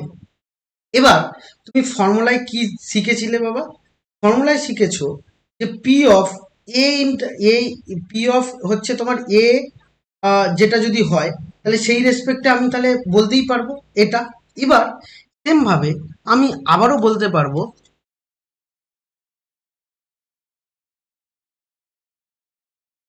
P of A intersection B এটা বাবা এটাও 1 থেকে ছোট, কারণ যে কোনো কিছুর প্রবাবিলিটি 1 থেকে ছোট হয়, 0 থেকে বড় হয়। এটা আমি বলতে পারবো। সেম ভাবে আমরা এখানে আরো লিখতে পারি যে P of A union B এটা গ্রেটার দেন ইকুয়াল টু 0। আবার P of A intersection B এটাও গ্রেটার দেন ইকুয়াল। তাহলে এটা আমি বলতে পারি। তাহলে এটা যদি বলতে পারি, এবার তুমি একটা ফর্মুলা কি জানো বাবা? একটা ফর্মুলা অবশ্যই জানো যে এ ইউনিয়ন বি এটা সমান সমান কি হয়? পি অফ এ হবে প্লাস পি অফ বি হবে minus P of A intersection B হবে। তাহলে এখানে লিখে নাও উই নো দ্যাট, বা আমরা জানি যে, এটা বলতে পারি। ঠিক আছে? এখান থেকে আমি এবার এটাও বলতে পারি, এ ইন্টারসেকশন বি যদি বলি, তাহলে বাবা কি হবে, P of A plus P of B minus P of A union B. এটা বলতে পারি। কি করেছি, এটাকে লেফট হ্যান্ড সাইডে নিয়েছি এবং এটাকে রাইট হ্যান্ড সাইডে নিয়েছি। আশা করি কোনো সমস্যা নেই কারোর মধ্যে। সেম ভাবে দেখো তো বাবা, এই যে রেজাল্টটা তুমি পেয়েছো, এখান থেকে আমি এগোই, তাহলে তুমি কি পেয়েছিলে, না তুমি পেয়েছিলে জিরোর থেকে এটা বড়। তাহলে জিরোর থেকে এটা বড়, কে বড়, এটা বড়। তাহলে আমি যখন এখন বলি যে নাও, এটা আগেই পেয়েছো P of A intersection B greater than equal to zero. এবার তুমি বলতে পারো যে স্যার এটাকে কেন চয়েস করলাম, এটাকে তো চয়েস করতে পারতাম। কিন্তু দেখো বাবা, আমার যেটা প্রুফটা আছে সেটা কিন্তু ইন্টারসেকশন নেই। তাহলে ইন্টারসেকশনের জায়গায় যদি ভ্যালু বসাই, তাহলে আমার ইন্টারসেকশনে থাকবে না। ক্লিয়ার? তাই জন্য আমি এটাকেই চয়েস করলাম। এ ইন্টারসেকশন বি এর জায়গায় লিখতে পারো কি, P of A plus P of B minus P of A union B greater than equal to zero. যদি এটা রাইট হ্যান্ড সাইডে নিয়ে যাও, P of A plus P of B greater than equal to P of A union B হবে।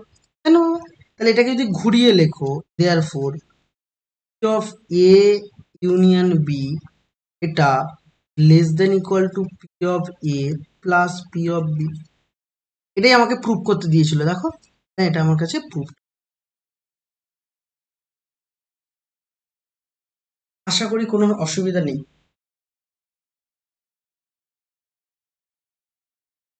বুঝেছো না কোনো সমস্যা আছে বলো। আশা করি ফুললি বুঝে গেছো।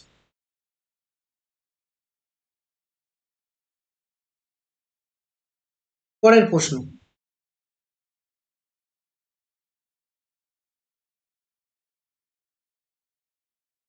নেক্সট কোয়েশ্চেনের দিকে খেয়াল করো। আমাকে এখানটায়ও এ আর বি দুটো ইভেন্ট বলে দিয়েছে, ভালো করে বোঝো।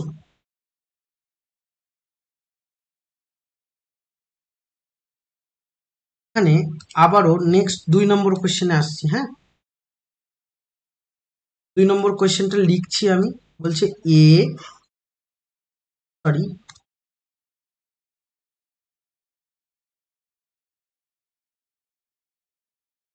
অ্যান্ড বি আর ইভেন্টস, বা দুটি ঘটনা। প্রুভ করতে কি বলেছে, প্রুভ দ্যাট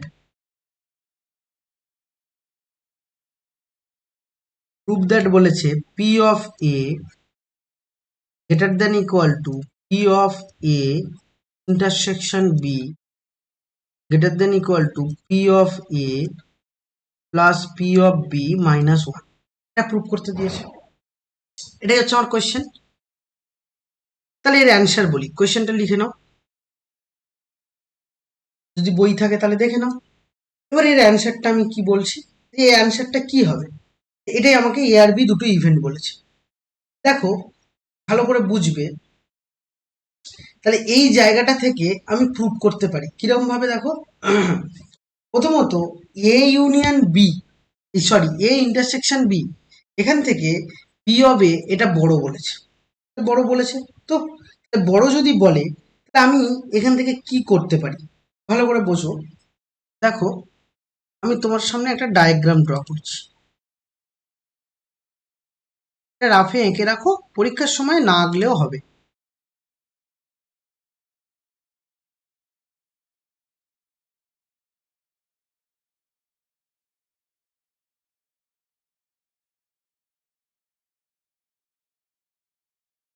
এ আর বি দুটো ইভেন্ট, এ একটা ইভেন্ট এবং বি একটা ইভেন্ট। তাহলে এইটুকুটা কি বাবা, এটা হচ্ছে এ ইন্টারসেকশন বি।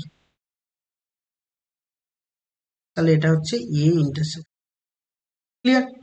আচ্ছা, দেখো তো বাবা, আমি বলতে পারবো যে নাও we can sorry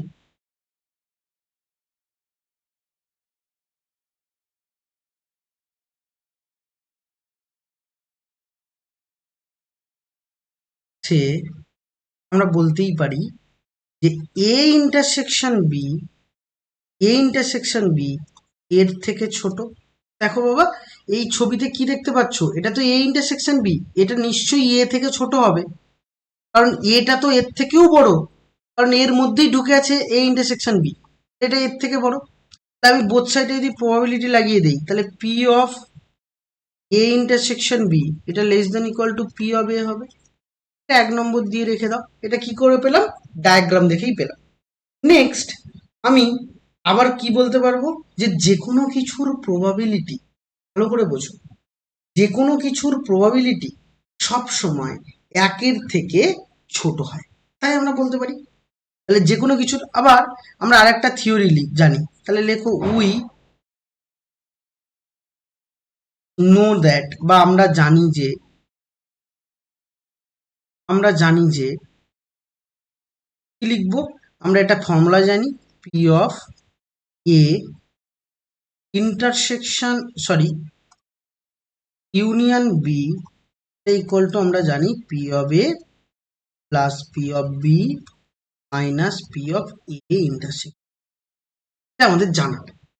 তাহলে এটা যদি জানা থাকে, ভালো করে বোঝার চেষ্টা করো, এটা যদি জানা থাকে, তাহলে আমি অবশ্যই বলতে পারবো এখান থেকে যে P of A intersection beta কি হবে। তাহলে এটাকে লেফট হ্যান্ড সাইডে আনছি, এটাকে রাইট হ্যান্ড সাইডে নিয়ে যাচ্ছি, P of A plus P of B minus P of A intersection বা সরি ইউনিয়ন বি, এটা আমরা জানি। তাহলে এখন নাও আমি বলতেই পারি আবার, বা এগেইন বলে লেখো, P of A P of A union B এটা অবশ্যই এর থেকে ছোট।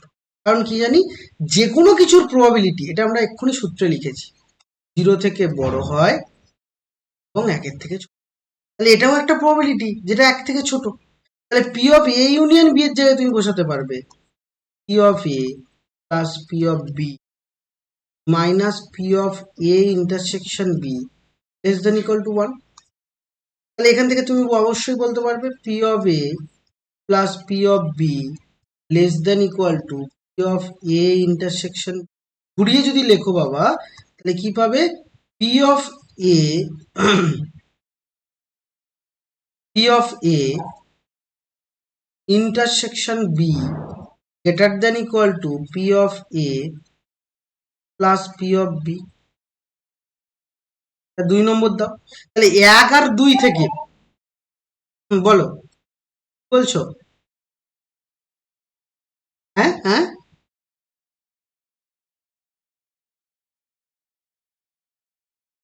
হ্যাঁ হ্যাঁ হ্যাঁ, অবভিয়াসলি ওয়ানটা যেটা আছে সেটা, এটা কিন্তু থাকবে, এটা আমি মিস করে ফেলেছি হয়তো, কারণ তুমি বলতেই পারবে যে এটা +1 করে দাও,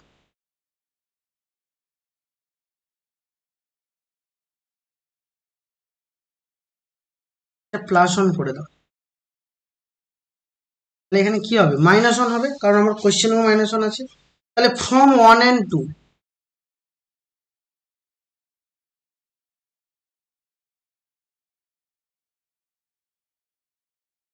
তাহলে 1 আর 2 এর মধ্যে তুমি কি পাবে বাবা?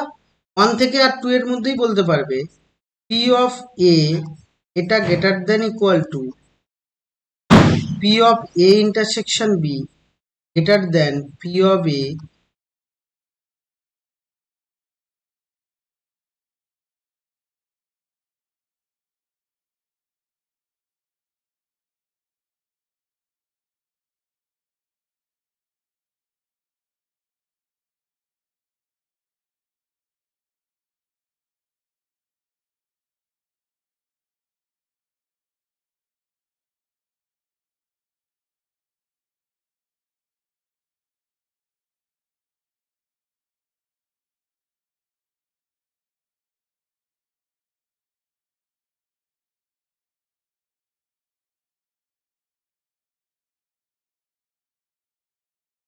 আচ্ছা দেখো, আশা করি দেখতে পাচ্ছ, কারণ হচ্ছে কারেন্টটা চলে যাচ্ছে, বারবার ডিস্টার্ব হচ্ছে একটু। যাই হোক, চলে এসো, অঙ্কের মধ্যেই যাই।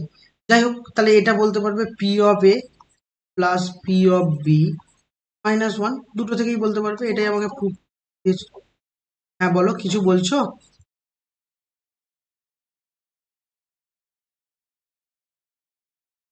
বলছো বুঝতে পারোনি কোনো একটা জায়গায়?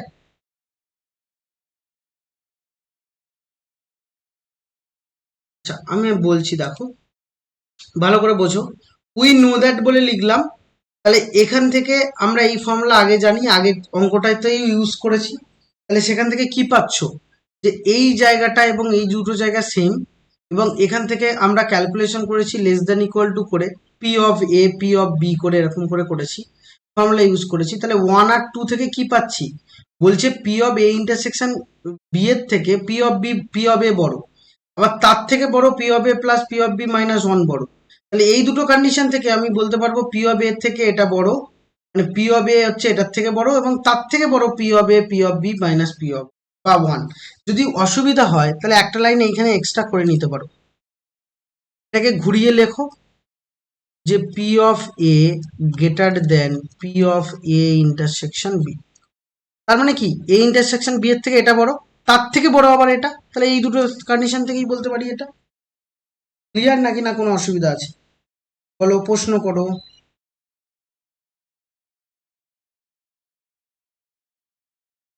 বুঝেছো?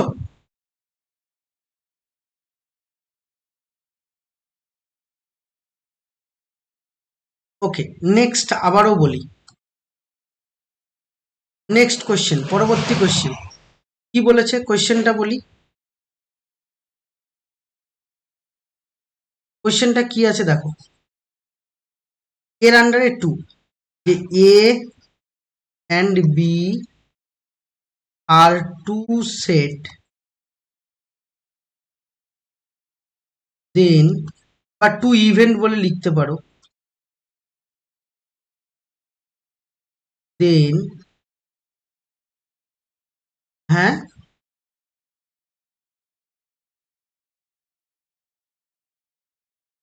আচ্ছা ঠিক আছে, লিখছি। কোয়েশ্চেনটা লিখে নেই, তাই আমি দেখাচ্ছি। দেন শো দ্যাট, আমাকে করতে বলেছে কি, শো করতে বলেছে P of A intersection B less than equal to P of A less than equal to P of A intersection B, sorry, A union B less than equal to P of A plus P of B. এটা আমাকে show করতে হবে। Next question. হ্যাঁ, black করা যাবে।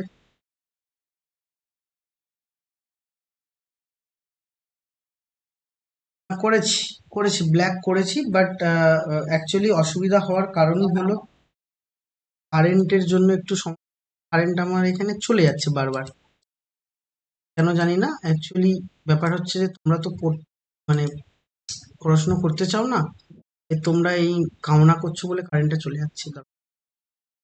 পড়াশোনা না, in black সম্ভবত হবে না, মানে ব্যাকগ্রাউন্ড অন্য কিছু চলে আসবে।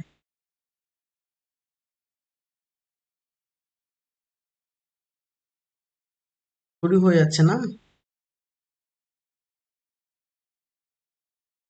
দাঁড়াও করছি। এবার একদম পুরো মোটা করে দিয়েছি, ঠিক আছে? নাও দেখো, এ আর বি আর টু ইভেন্ট বলেছে, তাহলে এটা প্রুভ করতে হবে। তাহলে এখন আবারও আমি ডায়াগ্রামটা ড্র করি। দেখো, সরি,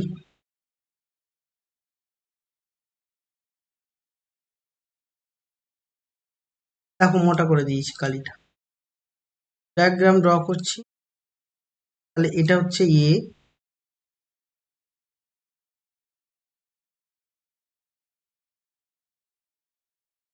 এটা বি সেট, দুটো সেট আছে। তাহলে এটা হচ্ছে তোমার কাছে এ, এবং এটা হচ্ছে তোমার কাছে বি। তাহলে এটা কি বাবা, এটা হচ্ছে এ ইন্টারসেকশন বি। তাহলে এখান থেকে তুমি বলতে পারবে এ ইন্টারসেকশন বি। তাহলে এখন তুমি বলতেই পারবে, দেখো তো বাবা, যে এ ইন্টারসেকশন বি এর থেকে এর থেকে বলতে পারবে এটা বড় এবং তার থেকে আরো বড় এ ইউনিয়ন বি, কারণ এ ইউনিয়ন বি মানে কি পুরোটা, এ আর বি পুরোটা, তাহলে এ ইন্টারসেকশন বি থেকে এ সেটটা বড় এবং তার থেকে আরো বড় এ ইউনিয়ন বি। এবার যদি প্রবাবিলিটি লাগিয়ে দাও তাহলে কি পাবে, P of A intersection B, এটা বলতে পারবো পি অফ এ আর P of A union B, এটা বলা যায়। তাহলে P of A intersection B আমি রাখছি, P of A intersection B আমি রাখলাম। তার থেকে বড় কি হবে, পি অফ এ হবে। তার থেকে বড় এটা আমি বলতে পারবো ইউনিয়ন থাকলে প্লাস হয়, এটা আমরা শুরুতেই শিখেছি, প্লাস পি অফ বি। দেখো যেটা আমার থিওরি ছিল সেটা এই অবধি, এইখান থেকে এই অবধি প্রুভড হয়ে গেছে, এটা প্রুভ করতে দিয়েছিল। এবার P of A intersection B, তার থেকে পি অফ এ বড়, তার থেকে বড় কে বাবা, P of A union B. এটাকে যদি 1 নম্বর দিয়ে দাও তাহলে এবার তুমি বলতে পারবে, ভালো করে বোঝো, এবার তুমি বলতে পারবে যে এ ইন্টারসেকশন বি এর থেকে নিশ্চয়ই বড় যে A union B. Union B তো বড়, এ ইউনিয়ন বি মানে পুরোটা, আর এ ইন্টারসেকশন বি মানে এই ছোটটা এরিয়াটা, তাহলে এটা বড় হচ্ছে। তাহলে এটা যদি বড় হয় তাহলে এখন তুমি কি বলতে পারবে বাবা, বোথ সাইড যদি পি লাগিয়ে দাও তাহলে P of A intersection B এখান থেকে বড় হচ্ছে P of A union B, এটা বড়।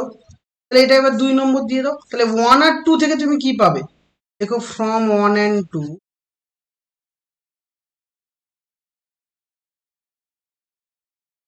From 1 and 2 P of A intersection B, তার থেকে কে বড় বাবা, P of A union B বড়। তার থেকে কে বড়, এখান থেকেই বলতে পারবে যে পি অফ এ বড়, পি অফ এ বড়, কারণ এই দুটো কম্বাইন করো। আচ্ছা বাবা এইটা একটুখানি মিস করে গেছি, এটাকে আগে লেখো, 1 আর 2 একসঙ্গে যেহেতু কম্বাইন করছি,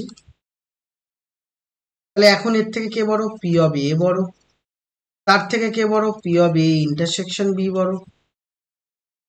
তার থেকে কে বড়, তার থেকে বড় হচ্ছে তুমি বলবে P of A, P of A plus P of.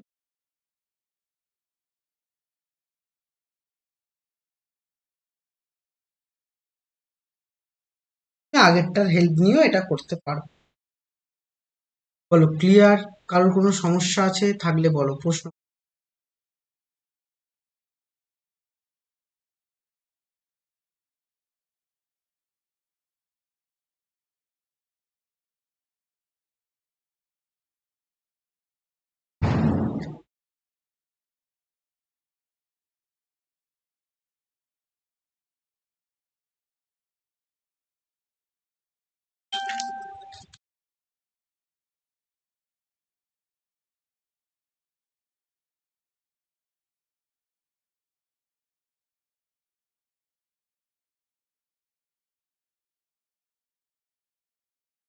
হচ্ছে পরের কোশ্চেনে যাই। পরের কোশ্চেনে কি বলেছে চলো ভালো করে বুঝবে মন দিয়ে। আমাকে কোশ্চেনটা আগে লিখি, পুরোটাই ইরেজ করছি।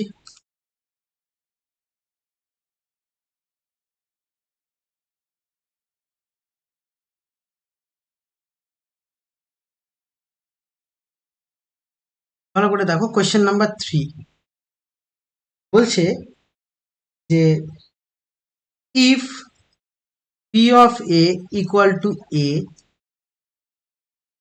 P of B equal to B, P of A union B equal to বলেছে C, then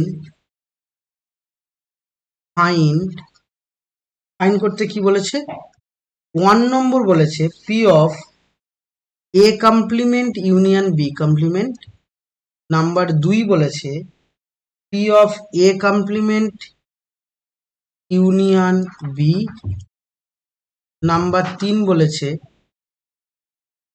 P of A complement intersection B complement.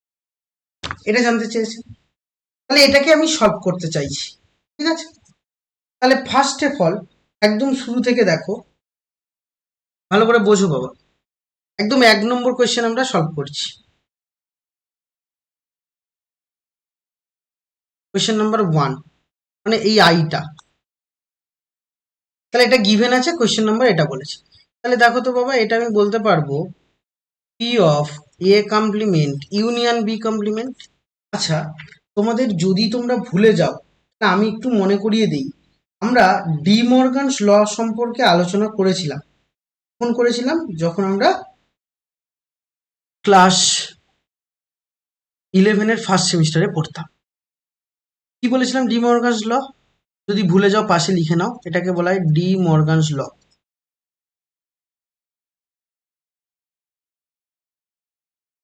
D Morgan's law কি বলেছিলাম? যে এ ইউনিয়ন বি তার কমপ্লিমেন্ট যদি হয়, তাহলে হয় A complement intersection B complement.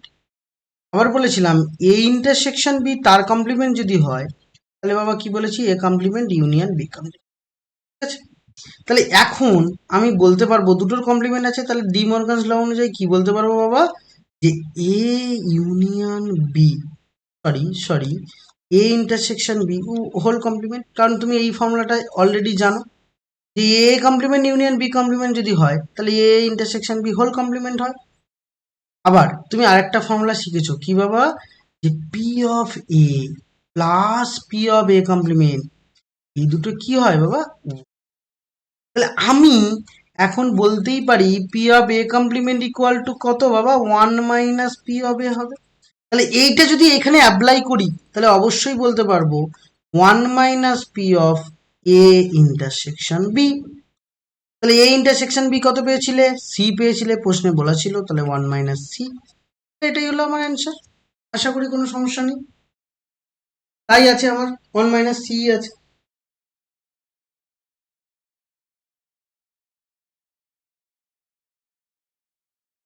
Next, তারপর এ কমপ্লিমেন্ট ইউনিয়ন বি বলেছে। তাহলে এটা নিয়ে এবার সলভ করি আমরা। এ কমপ্লিমেন্ট ইউনিয়ন বি যেহেতু বলেছে, তাহলে আমরা সেটা নিয়ে একটুখানি সলভ করি। দেখো, যখন পারবে না, আমি কি বলেছিলাম? সেটের অঙ্ক ভেন ডায়াগ্রাম ড্র করবে, এই তো কথা। তাহলে সেটের অঙ্কে ভেন ডায়াগ্রাম ড্র করতে বলেইছিলাম সেটের অঙ্কগুলোর ক্ষেত্রে। তাহলে এই অঙ্কটার ক্ষেত্রেও ব্যতিক্রম নয়, আমরা ভেন ডায়াগ্রাম ড্র করে দেখি যেটা কি আসে।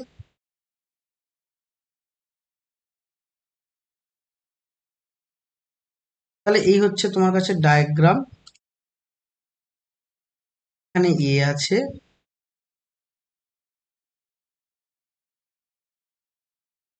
এখানে বি আছে। ঠিক আছে? তাহলে এটা হচ্ছে তোমার কাছে এ। তাহলে বাবা, এ বাদ দিয়ে বাকি জায়গা কি এ কমপ্লিমেন্ট?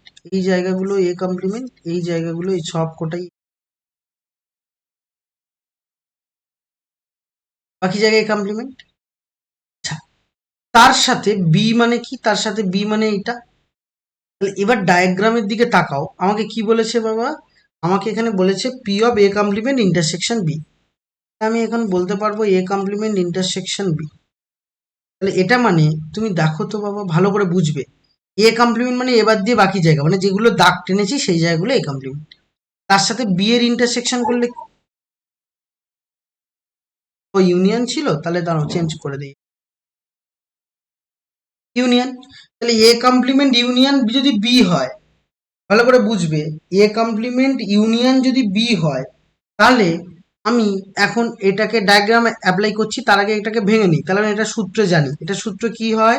এটাকে মনে মনে এ ভাবো, P of A complement plus P of B ভাবো, minus P of A complement intersection B হবে। বুঝছি? এটা আমরা জানি। আচ্ছা, এ কমপ্লিমেন্ট মানে এই সূত্র থেকে কি জানি? যে 1 মাইনাস পি অফ এ হয়, প্লাস পি অফ বি হবে। আর এ কমপ্লিমেন্ট ইন্টারসেকশন বি, তাহলে দেখো ভালো করে বোঝো বাবা, A complement intersection B, A complement মানে কি? যেগুলো দাগ টেনেছি সেটা, তার সাথে বি এর কমপ্লিমেন্ট। বি এর কমপ্লিমেন্ট মানে কোনটা বাবা? এইটা। তাহলে এ কমপ্লিমেন্ট বি মানে কি? বি মাইনাস এ হয় অ্যাকচুয়ালি। দেখো, এই জায়গাটা হয়তো তোমার অসুবিধা হলে হতে পারে, তাহলে একটু ভালো করে বুঝলে কোনো সমস্যা হবে না। এই জায়গাটা P of A minus B হবে। তাহলে P of A minus B তৈরি হয়েছে। তাহলে P of A minus B, obviously P of A minus B. তাহলে P of A, sorry A minus B নয়, একটু মিস করেছি, বি মাইনাস এ হবে। সরি বাবা, একটু মিস করে গেছি, কারণ এটা বি মাইনাস এ হবে, কারণ বি থেকে এর পোর্শন বাদ, বি মাইনাস এ হবে, আমি লিখতেই পারি বি মাইনাস এ।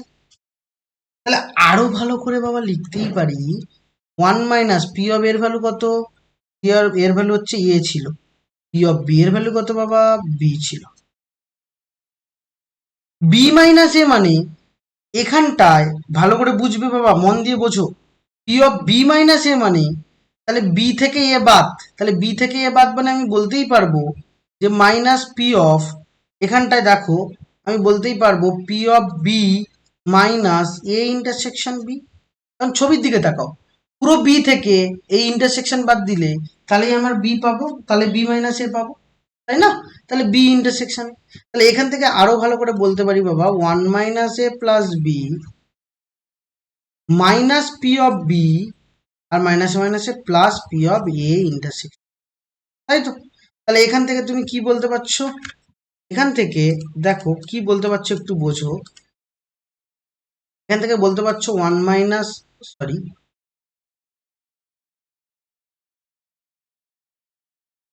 এখান থেকে বলতে পারছো one minus A plus B, P of B এর ভ্যালু কত বাবা, মাইনাস বি, ইন্টারসেকশন কত, প্লাস সি, তাহলে বি বি যদি কেটে দাও, one minus A plus C হচ্ছে না। আশা করি বুঝতে তোমার কোনো অসুবিধা হয়। এবার নেক্সট কোয়েশ্চেন নাম্বার 3 দেখো কি বলেছে। কোয়েশ্চেন নাম্বার 3 তে কি বলেছিল বাবা, 3 তে বলেছে P of A complement intersection B complement, এটা দেওয়া। এখান থেকে আমি বলতেই পারবো বাবা, ডি মর্গানস ল অনুযায়ী A union B whole complement হবে, তার মানে এটা one minus P of A union B. আবার P of A union B এর ফর্মুলা তুমি জানো, P of A plus P of B minus P of A intersection B. আচ্ছা বাবা, পি অফ এর ভ্যালু কত এ, পি অফ বি এর value কত বি, তাহলে মাইনাস বি, মাইনাস মাইনাসে plus P of A intersection B, তাহলে one minus এ minus B plus C তোমার কাছে রেডি হলো। তাহলে এটার অ্যান্সার হলো ওয়ান মাইনাস এ মাইনাস বি প্লাস। আমাকে প্রশ্ন করো কোথায় তোমার অসুবিধা।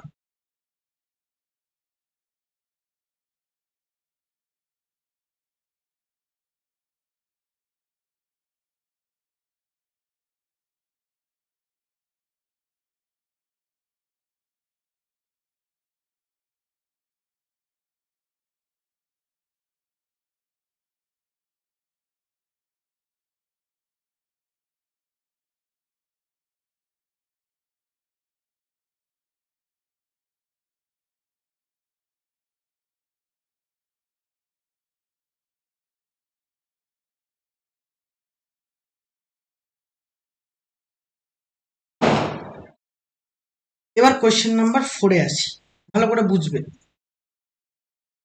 কোয়েশ্চেন নাম্বার 4, এগুলো ছিল হচ্ছে সেট দিয়ে সাম। এবার কোয়েশ্চেন নাম্বার 4-এ আসি।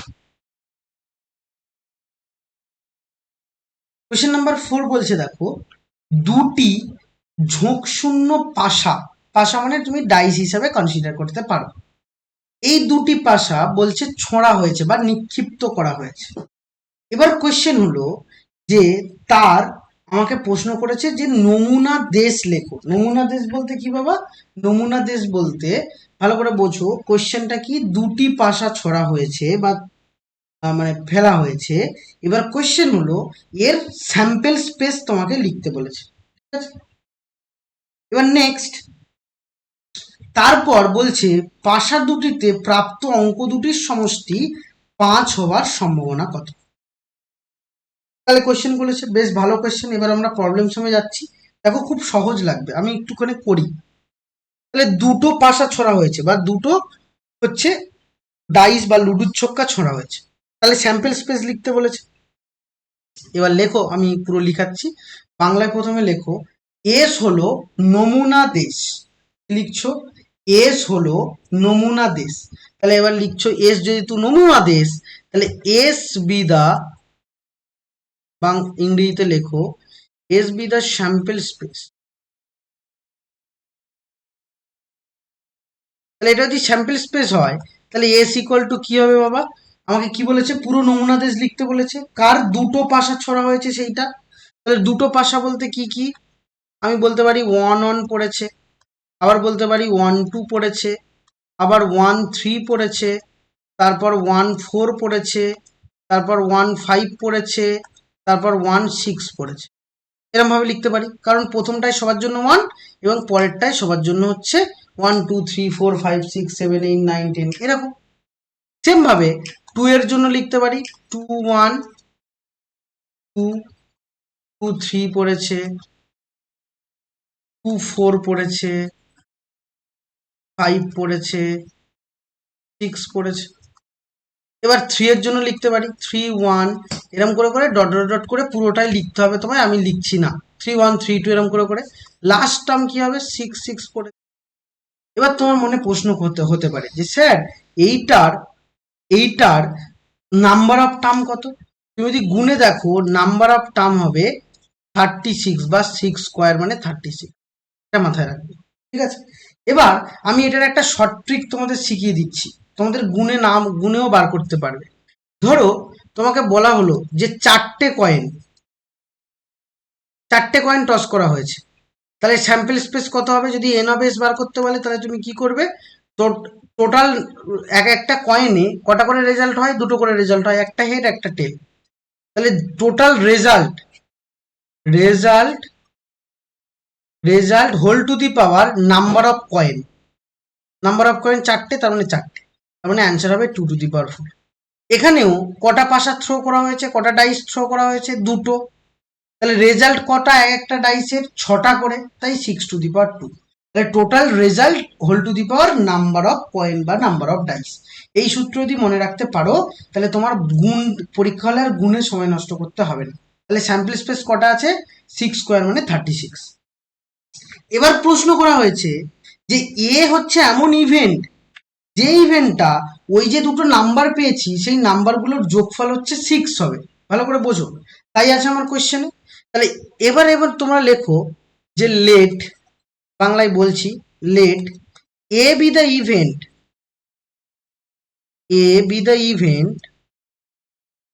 ইভেন্ট অফ টোটাল রেজাল্ট,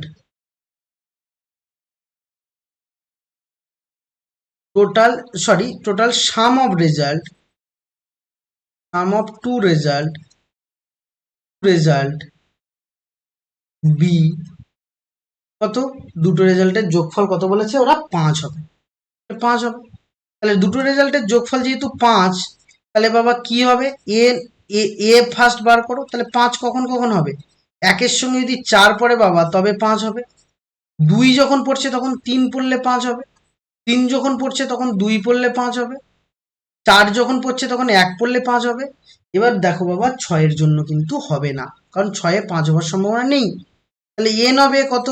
গুনে নাও, 1 2 3 4, তাহলে এন হবে ইকুয়াল টু 4। তাহলে n of A equal two যদি 4 হয় তাহলে এবার আমাকে পি অফ এ বার করতে হবে। দেয়ারফর পি অফ এ, এটা ইকুয়াল টু ফর্মুলা কি জানি? N of A divided by N of S. তাহলে এন অফ এ কত? 4, আর এন অফ এস কত? 36। তাহলে 4 9 36, 1/9 হচ্ছে অ্যান্সার। বলো, কারোর কোনো ডাউট থাকলে প্রশ্ন করো।